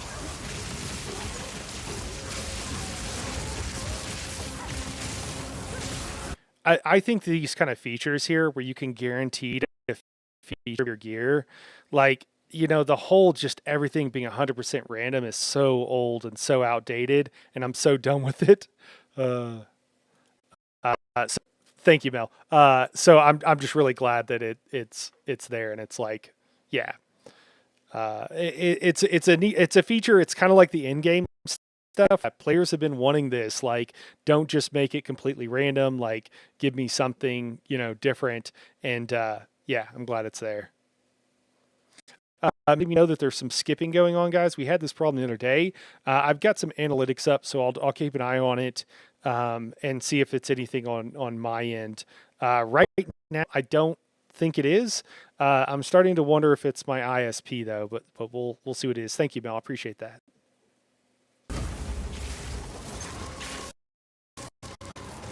This is incredibly powerful since it allows you to get a second deterministic mod in your crafting projects. Combining these with the currencies that are commonly found in Ray class for mods, and we can get a very nice. And I'm sorry to interrupt, guys. If there's anybody else who's having this problem too, if you could let me know, maybe someone over on YouTube. It like both my bit rates are 6,000 ish, a little bit less on Twitch, and a little bit more on YouTube. And I'm showing the frames, but it would be, I'm hearing the skips a bit, intermittently. Okay, so we are. That is odd, and I don't know what to do to fix it. You guys, yeah, the audio skips are real. Okay, that's interesting. That's happening to me after a couple of hours. I'm like wondering if I'm being throttled by my ISP or something. Like everything else is fine. Is it pretty bad, guys? Is it like this is a little rough to listen to, or is it semi-manageable? I hate to ask that. Still watchable. Okay. All right. We'll keep it up. Like, I don't want to put you guys through that. I don't want you have to always, you know, I spend a lot of time and honestly a lot of money to make sure that we have good streams for you guys. So I don't want that. Don't you have a bad viewing experience? Pair of boots indeed. Okay. Mel says I don't want the stream Weight to stones, like all items, can also be crafted using items. Adding prefix mods will improve the rewards, while suffix mods increase danger. Since we stopped there for a second, so what's saying is like these waystones where I think you used to teleport from point A to point B, you can modify them to make things, you know, experience or what have you. So again, just a ton of options for customizing your own experience, which I think is really cool. Yeah, the VOD may be a little bit rough of making this a video. Yeah, that's fair. The more dangerous a map is, the more waystones will drop. Adding mods to your waystones is key to progressing to higher tiers, but it will require you to take on larger challenges. There are a variety of factors you'll have to consider when crafting your waystones. Some maps will have higher density, some have more magic and rare chests or monsters, some are more linear and others more open. Make sure you explore and think about what makes certain maps good if you want to maximize your returns. As you cleanse corruption from higher and higher tiers of the Atlas, you will gain points that you can spend in the Atlas tree. This tree allows you to juice the danger and reward. I know what a lot of you guys were thinking as you've been watching this. You're like, Nightharo, this looks kind of interesting, but you know what I really need is I need like another tree with a lot of nodes on it that has some depth to it. And these guys heard you; they knew what you wanted, and they're bringing it to you here.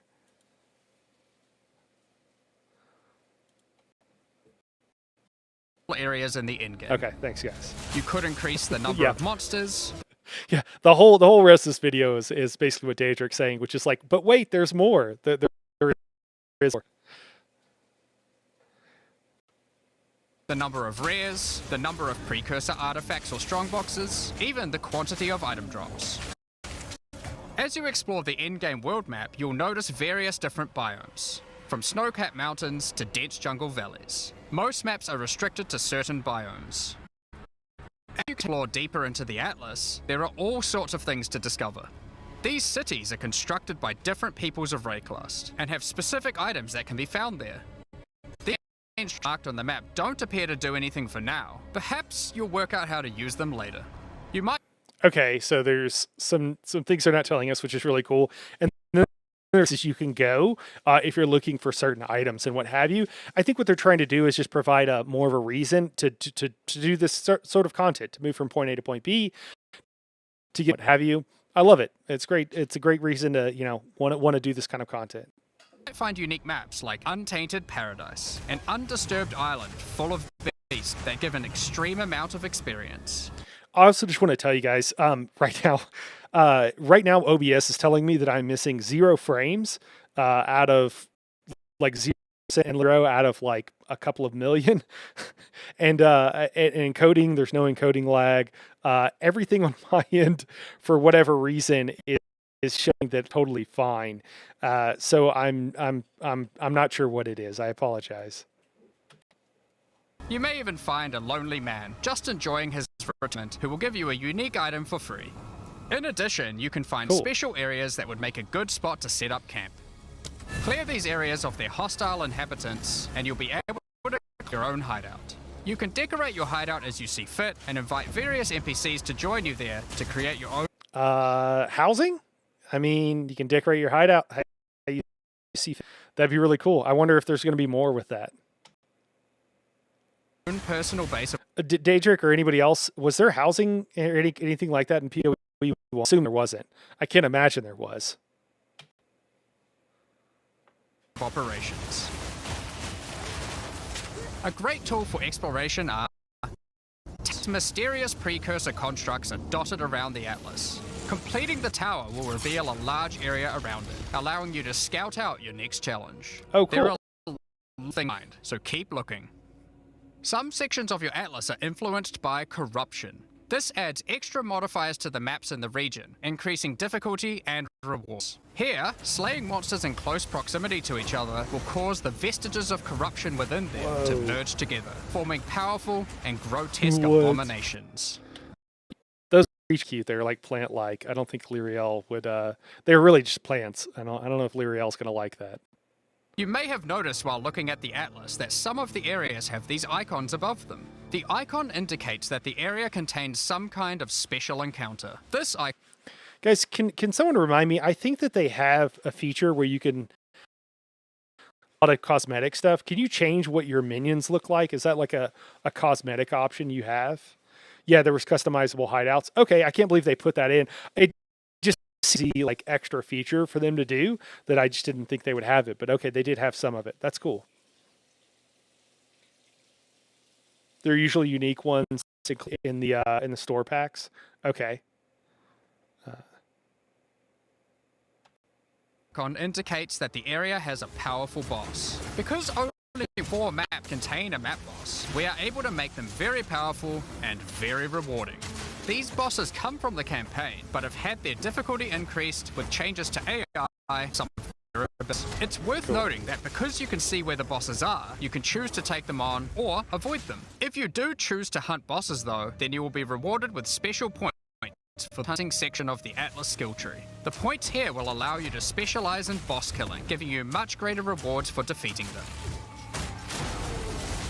For each type of content in the end game, we are adding specialized trees in order to make it so you don't feel the need to respec your points when you change between different types of content. We'll show 7 of these by the end of this presentation, so there is still a lot more to come. Okay. Bosses are not the only icon you will see on the Atlas. Let's take a look at one of the in-game systems.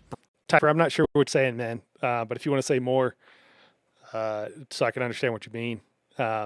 If you're saying that PoE 2 is like reskinned vomit from PoE 1, I can explain what's going on for you, but let me know. I'm not sure if you what you're saying there.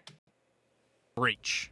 If you PoE 1, you might be familiar with Breach. For PoE 2, we have created sequels to several PoE 1 leagues. While the mechanic is familiar, the monsters, bosses, rewards, mission are all new. A breach is a tear in the fabric of reality. Opening it will allow you to see the demons and otherworldly monstrosities that lie in wait on this other plane of existence. Engaging with a breach, you'll create a bridge between their world and Rayclast. In order to keep the breach open, you will need to kill the demons that pour forth. The faster you can kill the monsters, the more monsters you... Yeah, what Felgod is saying there is that they're trying... So if you purchase something in PoE 1, you get to keep it in PoE 2. So what we're doing is migrating and making sure that all those assets that you purchase in PoE 1 are available in PoE 2, which is crazy. No other game of has done this. I imagine someone maybe out there has done it. I'm almost certain nothing of this scale. And the reason they're doing that is because they're very consumer friendly, and that's, I mean, could you imagine you bought something in one game and like they make a sequel and they're giving you the cosmetics in the new game? That's crazy. I don't know if anybody's, I mean, I'm sure there's probably like it's very pro consumer, and it's a great feature, and it's great that they're doing that, and they're doing that before they add a bunch of new stuff, which is what you should do if you respect your longtime customers really well, which is why people love Path of Exile and why they love the company behind it. Robert's like, take my money. You can also find clasped hands that will open and drop more items if you run over them. These can be a good boost to the rewards of the breach, so keep an eye out. Cool. So this you have to stay near the edge of the breach and continue to kill creatures for it to continue expanding. And if you take too long because you're having to kite and run away and stuff like that, it'll stop and it'll end. Different kinds of in-game content that we're talking about here. One of the rewards that you may find while fighting monsters from Breach are tablets. Watching the gameplay, I might need to play a monk. I don't know. I want to play them all. They all look really fun. Are special items that can be used with precursor towers to add more encounters to the Atlas. Breach tablets. Clicking on a completed tower will allow you to consume the tablet to add more breaches to areas within range of the tower. This makes all the content in the Atlas self-sustaining. Want to do more breaches? Find the tablets, add them to your towers, get more breaches, getting more tablets. Soon your Atlas will be covered in otherworldly domains. In addition, like all in PoE, you can craft them. Use your currency to add mods to your tablets, allowing you to upgrade all the breaches in range. Tablets can have up to 2 mods.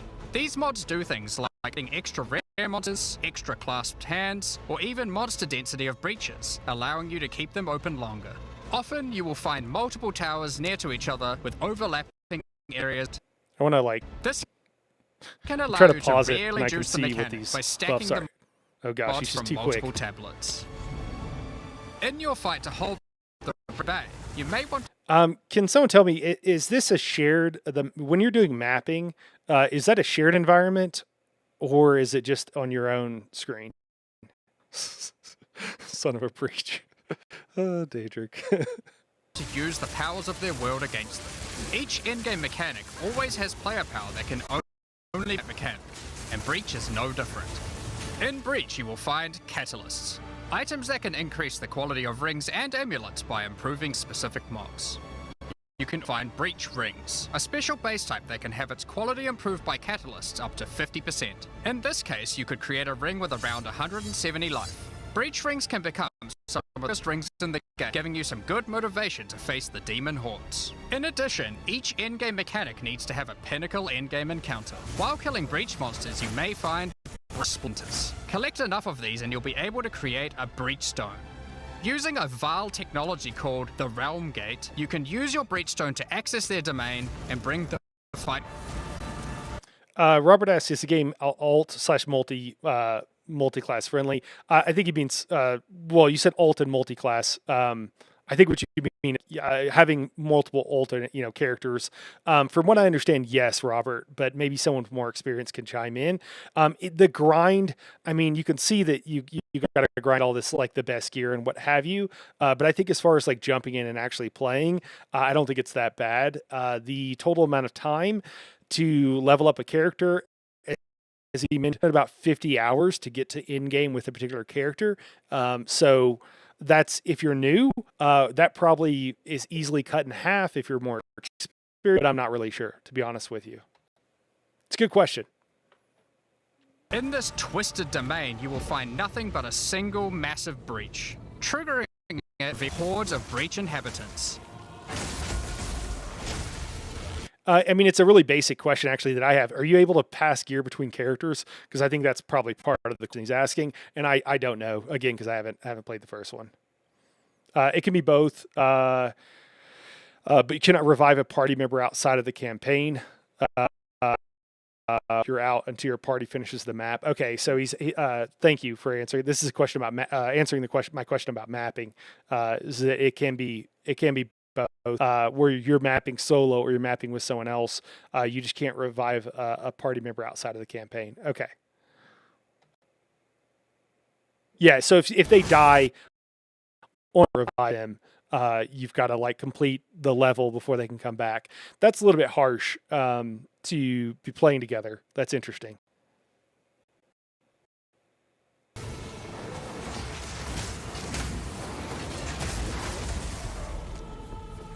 And should you be fast enough, you will be able to fight the Zesht, we that are one. We that dreamed. We unite. Yes, 100% edible. Only gold is locked to your account. I think the question was specifically, can you trade between your characters? But I assume if you can trade with everybody else, then almost certainly you can. That's probably your stash, I assume, is characters. If nothing else, yeah, I guess you could trade with somebody to get it. But if you can do it in a roundabout way, I imagine they let you do it directly. Thank you for answering these questions too. I appreciate that.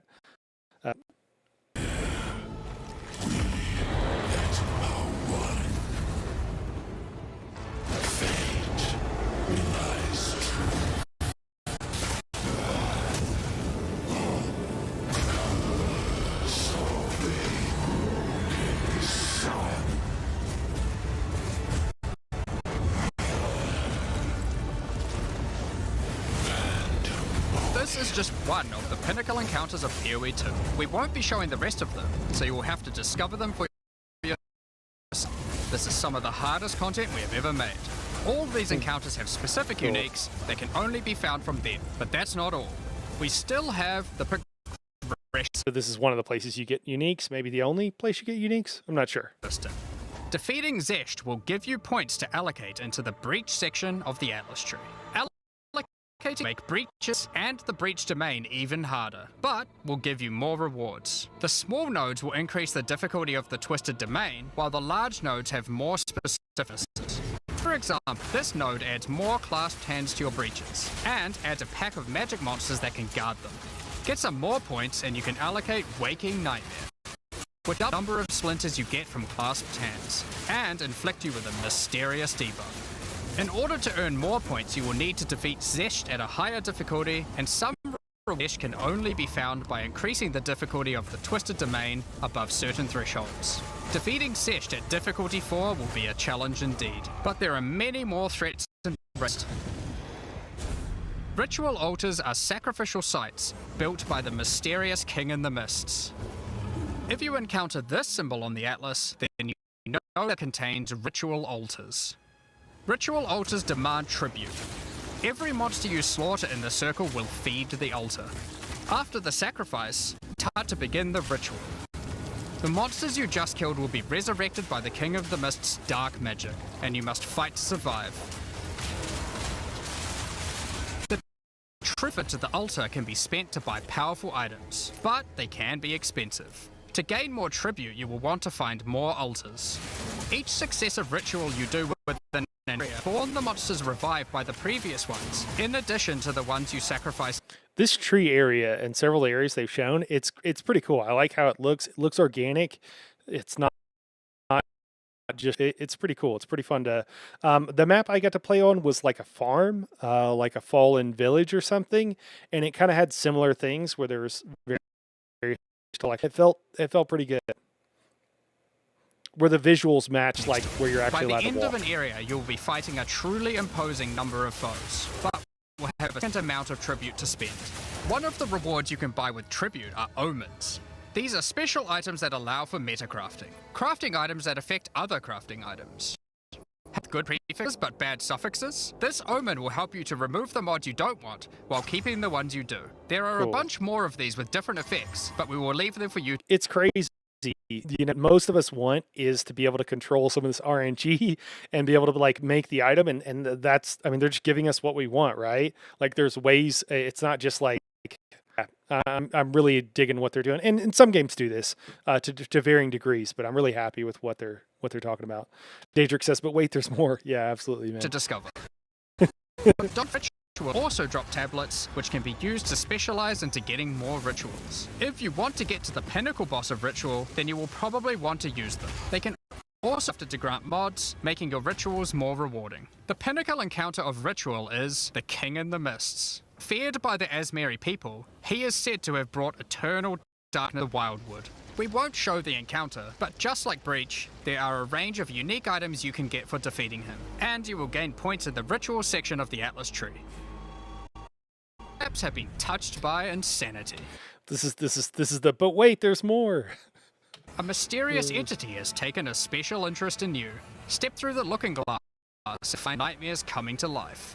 When you touch a mirror, the mists of delirium will spread out across the area, infecting your mind. You must stay within the mist to maintain the nightmare, which is as profitable. Everything you kill will increase the rewards that drop. However, the deeper into the mist you travel, the stronger the monsters are. I think I need to amend my first. I think I want to play a monk. I think we might have to start with a monk. Careful not to overstay your welcome. Rare and unique enemies will become vessels for terrorists who of them to unleash powerful attacks on you. The mist also offers a strange crafting material, distilled emotions. By combining these emotions, you are able to interact from the passive skill tree. This is like gaining an extra passive point for free, attached to your gear. They are also particularly great because you don't have to traverse the trees to get them. Plus bonuses that would normally be much harder to get. Cool. So this helps you with those cross-specking and doing something really interesting, which is not something you have to do, but for you, it can be really cool. Distilled emotions can also be used to instill your in-game maps, applying Delirious to them and adding additional and rewards, allowing you to further juice your in-game maps. The tablets you can find from Delirium can be used to further improve it, increase pack size, make the fog dissipate, improve your progress towards the pinnacle encounter of Delirium. Speaking of which, every now and then you will find simulacrum splinters. The mysterious entity will create strange encounter versions of your own memories. Monsters and simulacrums come in waves that get progressively more difficult. You will receive loot at the end of each wave, and you will have to make the decision now or continue on, facing up against even tougher foes from the mist. The bosses you will face as you get deeper into a simulacrum are truly terrifying. Simulacrum, you will gain points for the Delirium section of the Atlas skill tree. I've only done one boss fight. No, I've done two I've probably done more than one. I've done a couple of boss, and they were all incredibly fun. And I died the first time on every single one of them, which was great.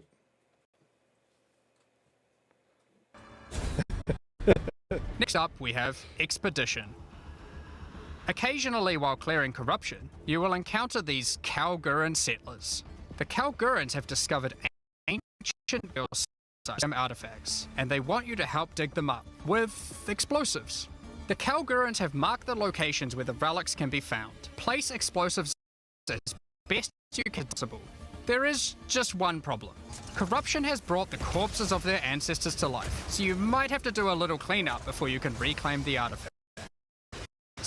I think this is going to be a mini game where you can try to like place the explosives in such a way where you get multiple chests or what have you. They don't make that 100% clear here, I don't think. You can also find remnants. Oh, yeah, okay. The destruction of which will further anger the restless dead. Each one you blow up will make the subsequent multiple, but also more rewarding.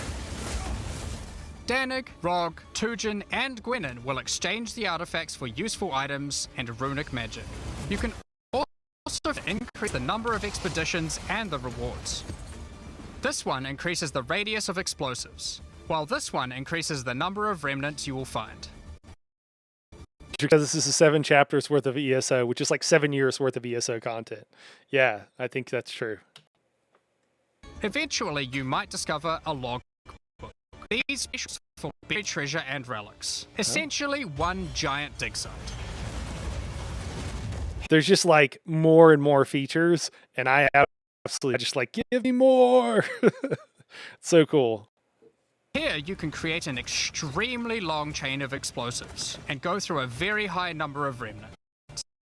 Beginning have mods that can really brick your build, so you will probably want to avoid these ones. If you add too many remnants, you could easily make the encounter harder than you can handle. Interesting things of the ground in logbooks, you might find dripping caves and hidden pirate caches, but the most powerful encounter is Olroth, the ancient undead commander of the sun. Defeating him will grant you unique rewards, as well as points to spend in the expedition section of the Atlas tree. He looks cool. So those are the in-game systems on the Atlas. And yet, the trials we talked about earlier have much more content when you get to endgame 2. Just like the other endgame systems, they also have progression mechanics, unique rewards, and that can only be gained from them. As you get higher level coins for the Trial of the Sycamores, you will unlock more floors to explore. So a key thing here is each of these different features has like a unique buff and whatever you're getting from it. So you have a reason to do all the different kinds of content. And a reminder, guys, if you ever get with any game, if you're ever like just there's too much going on here, it's like overwhelming, just ignore it all. Just pick one thing and just be like, this is what I'm doing right now, and I'm ignoring it. I know that it can get overloaded. I love complicated games, but at the same time, they get overwhelming. You don't have to. Just make the world smaller and just be like, this is the thing I'm doing right now. Each floor has its own challenging rooms and a floor boss that you will need to kill.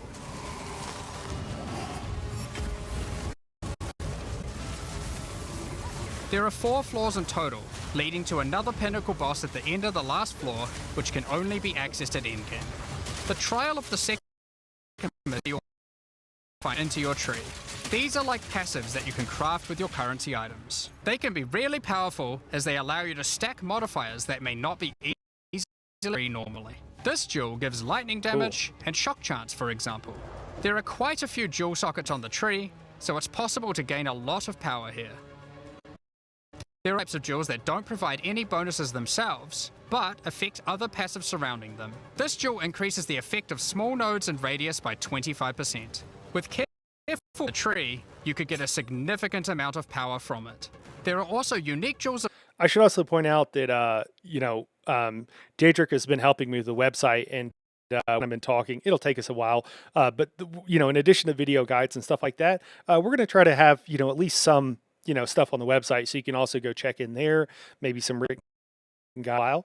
If you're getting an early access, you're going to be discovering this with us. But too, the whole point is what I like to do, for anybody who doesn't know, is make very complicated things simple.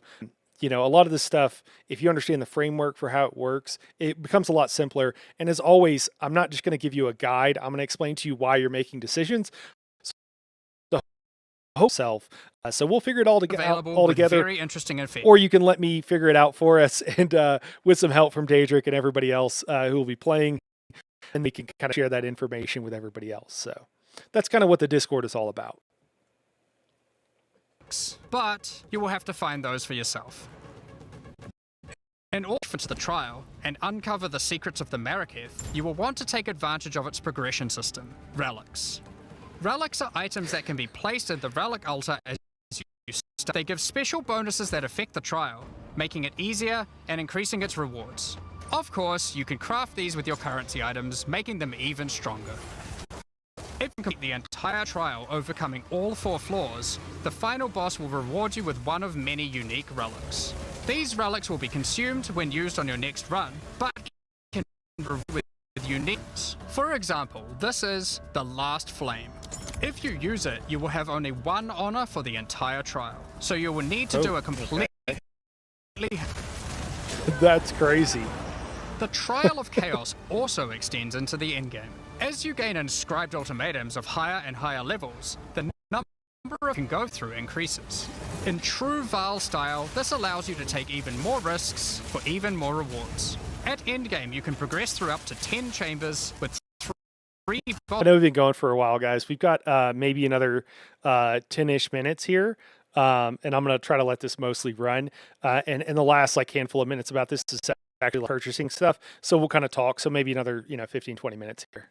A single run. Stacking 10 tribulations on top of each other will make this a significant challenge, but it's worth it. Trot you with items of the Val Empire, such as Val Orbs. Val Orbs are powerful crafting items that corrupt your gear with random, mysterious outcomes. Okay. Corruption prevents an item from being modified further, so it has to be the last step of your craft. But it's also the most impactful one. For example, if you use one on your body armor, it might add a new movement, or it might re-roll up to half of its modifiers. Val Orbs also have the ability to add a socket, allowing you to bypass the normal restriction of how many sockets. Body armor could get up to 3 sockets this way, allowing for a significant number of mods. Val Orbs can even modify uniques. Adding enchantments or can make them incredibly powerful, but there is a good chance that you will... Daedric says, yay, gambling. This is really cool. It's a way of saying, hey, you can't continually modify this one. If you want it to be the best it can be, you've got to take a chance a little bit, but you've also got to it's fixed the way it is. A cool way of saying hey, we want you to have a reason and not just oh, this is the one bow that I got and I'm just continually respecking it.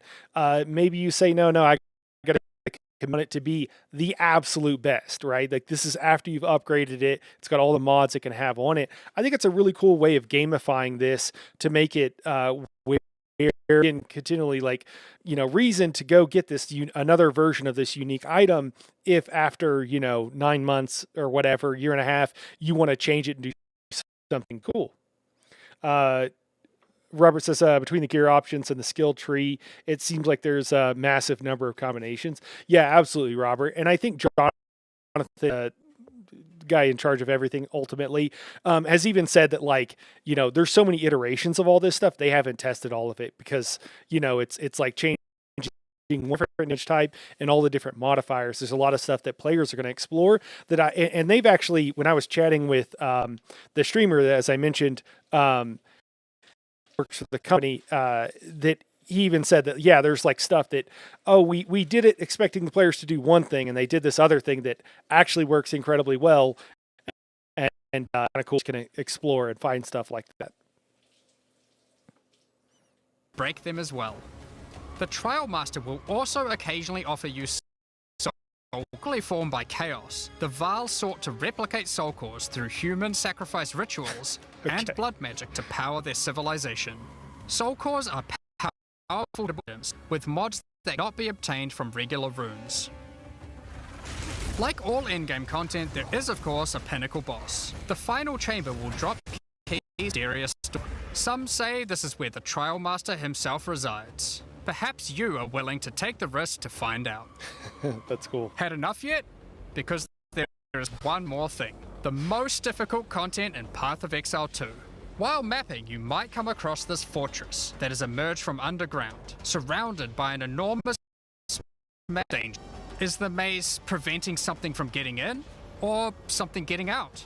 This fortress is of ancient origin, and its construction has similarities to the hours and you are using on your journey through the endgame. It is clear from the entrance that there are 3 keys required to enter. Local factions are vying for access to the fortress in order to seize the power will be inside. Each of the faction's leaders have managed to get their hands on one of the keys, so you will need to defeat them. Each faction is led by an Uber-Act boss. You can see one of them inhabiting. In order to fight him, you will first need to defeat their 2 lieutenants in the adjacent zones. Oh. Be careful. If you fail against either of the lieutenants, or to kill the leader, they will move on to find them again. Kill all the Uber bosses and you will gain access to the fortress. We aren't going to spoil it as we can't wait to see you guys attempt it for the first time.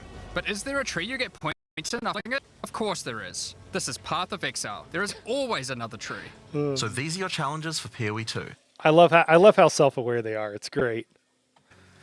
This project is crazy huge, way bigger than even we expected when we started out. But how do you gain access? Well, during early access, you'll need a key to get in. To thank our existing people more than $480, we'll be giving you guys a key for the PC version for free. This is the kind of stuff that people love them for. It's like, yeah, if you spend a bunch of money on this game, this for free. Super cool. I mean, probably those people are going to spend a lot more money on Path of Exile 2, but it's still just like, you know, it's showing respect for your customers. Else who wants one can get one by one of the new early access supporter packs that have just been released to the store. If you just want early access to PoE 2, then you can get a $30 early access pack. The pack also comes with $30 of points to spend in the MT. Yeah, so you're paying for access, guys, but the points you're getting in-game currency, so you can spend in the store, not in-game, but I guess store currency. So just realize that, like, you're getting the full amount as if you want that in the store. So if you're going to purchase stuff in the store, there's no reason not to get early access if you want it. EX store. Dude, I don't know what this guy is up here holding this bell right here, but I need this guy. I think Lyriel would really like him. Variety of other supporter packs with exclusive microtransactions, points to spend in the store, and even physical items. The cosmetics can be used right now in PoE 1 and in Path of Exile 2 when early access starts. Footage has been recorded in Path of Exile 1, since that's where you can use them immediately. The Lord of Ogham supporter pack contains a cosmetic armor set befitting of the Count of Ogham himself. There is also a matching back attachment, which has an alternate variant depicting the influence of corruption. Oh, cool. Also in this pack, you can find a portal formed of the rusted armor of the fallen Vale of Ogham, and the offspring of a vicious Crowbell boss found in the hunting grounds. Oh, this one doesn't. Okay, he's offspring of a Crowbell boss. I'm ridiculous. He's kind of funny. I like him. Look so vicious. I just want to say that the only reason I'm covering this stuff right now is, one, I think people want to know just in the game, and 2, like, even then, I don't typically like covering stuff like this if I think a company has terrible monetization policies. Moving forward, I'm not covering any game that I think has terrible monetization policies. I'm just not going to do it. So some are better than others, but there's a line there where I'm covering. Remember, this is a free-to-play game that has done a ton of stuff that is great for their consumers. So that's why I'm very comfortable with, like, I think this stuff is cool and check it out. You don't have to buy it. See something you like, but I just want to show it off so that people know what's out there. And I want these guys to make a boatload of money so they can continue making great games. So I do have an ulterior motive, I guess. Hello.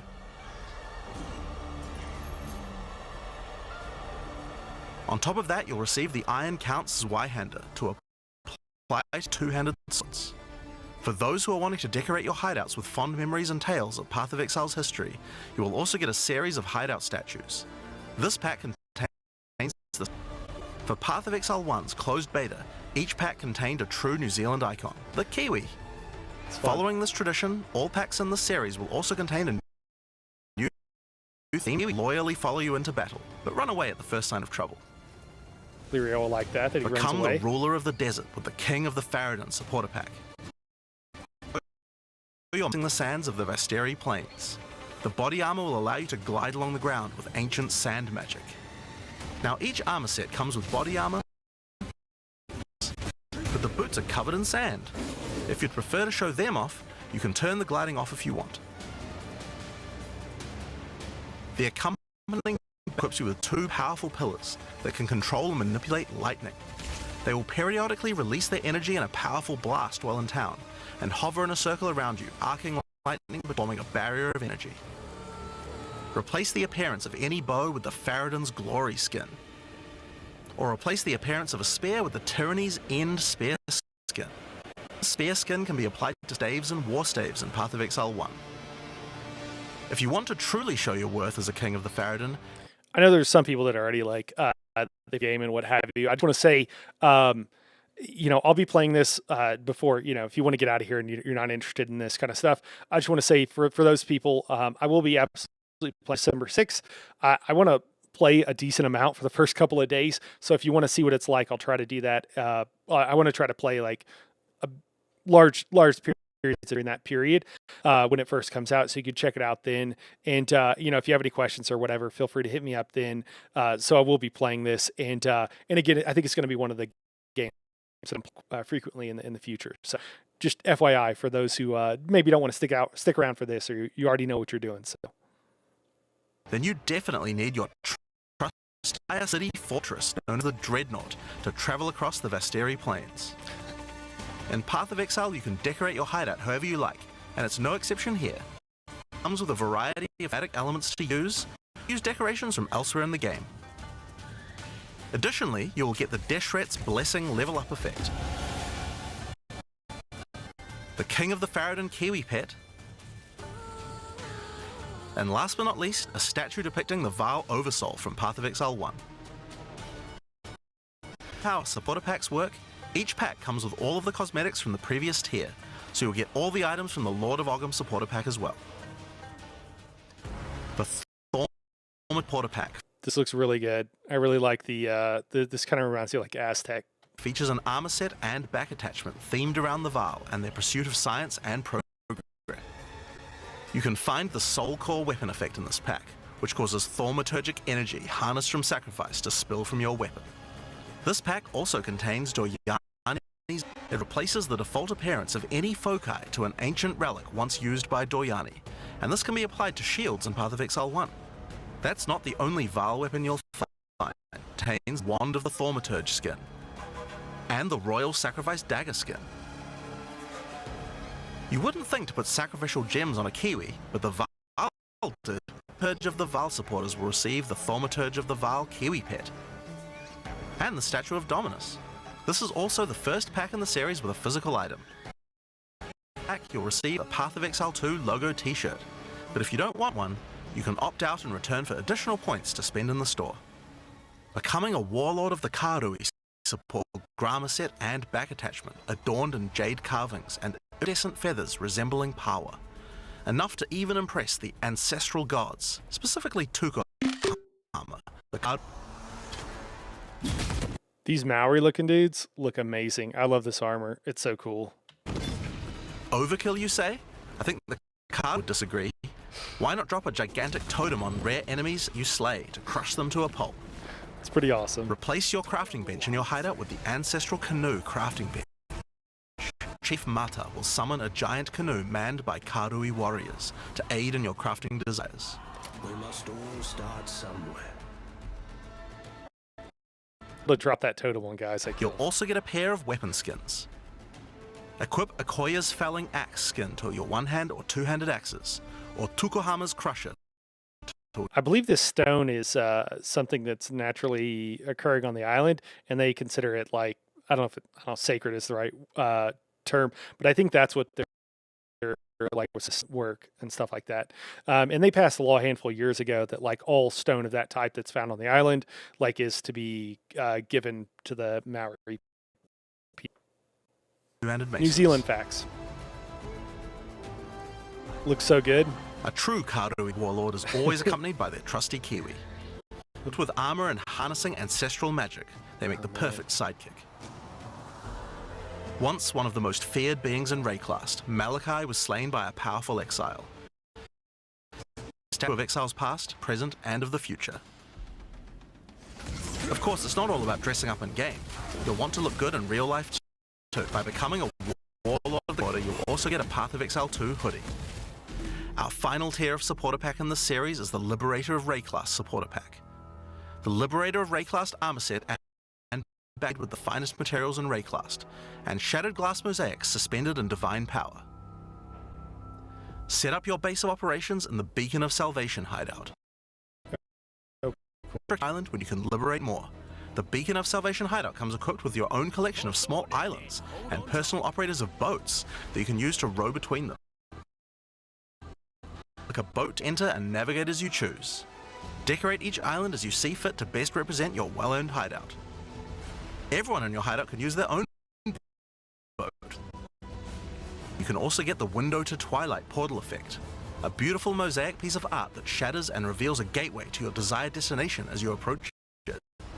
As you walk away, the glass magically reforms back to its original form.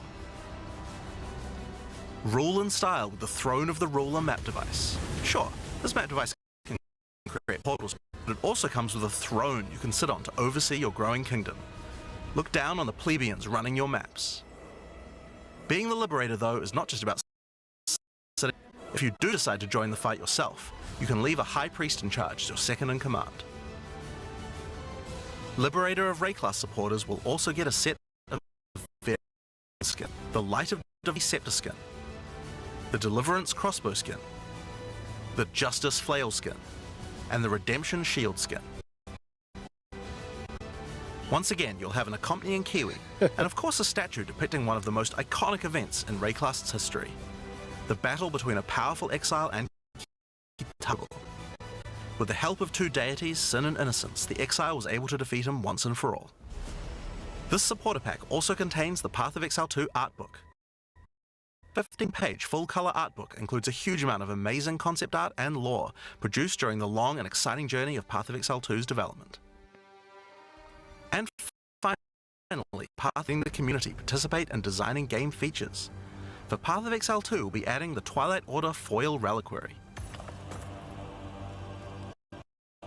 By becoming a Liberator of Rayclast supporter, once Path of Exile 2 is released, you will be able to select any unique item you have found and be able to drop it from the reliquary. Once players have submitted their query, will start dropping, and players will be able to find foil versions of uniques that you have submitted along with a message for the lucky player. The more players submit the same unique, the more chances there will be them, so choose wisely. Now almost all of these items are available to use in PoE 1 right now. There are a few exceptions where the item class clearly doesn't exist, such as Clails. And there are also a few microtransactions on weapon types that are unavailable in PoE 2 at the start of early access. Once classes that use those weapon types are added, those microtransactions will be available to you. Decide which supporter pack to choose yet, you can always start with the early access supporter pack that just includes a key and some points to spend in the store. Then you can upgrade to any of the following tiers at a later date. There you go. You can upgrade. These supporter That's packs nice. will be available for purchase throughout early access. We'd really like to thank you for your ongoing support. Well, that's really cool. I think he's going to outro here. Yeah, I'm excited for this game. I mostly just wanted to do this so that you guys could, hear about it from me. Obviously, there's a lot of people covering it right now. Yeah, game I'm going to be covering and playing a lot moving forward. I'm pretty excited about it.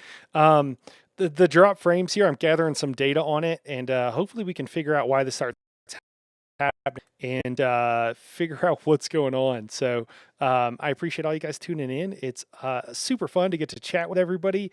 It's really nice. There's more below than I can even say hi to. Those of you as your first time, I appreciate it. It's cool to get to chat with everybody. And yeah, let me know if you guys have any questions or interested in.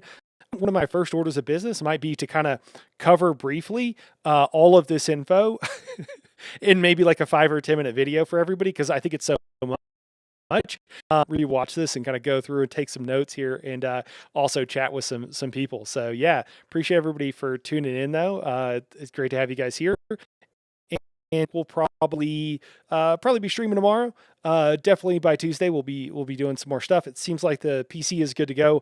I do need to troubleshoot whatever's going on with the stream here. It was a great time. I'm super excited for PoE 2, and yeah, thanks for dropping by, and we'll catch you guys soon. All right, guys, we'll see you later.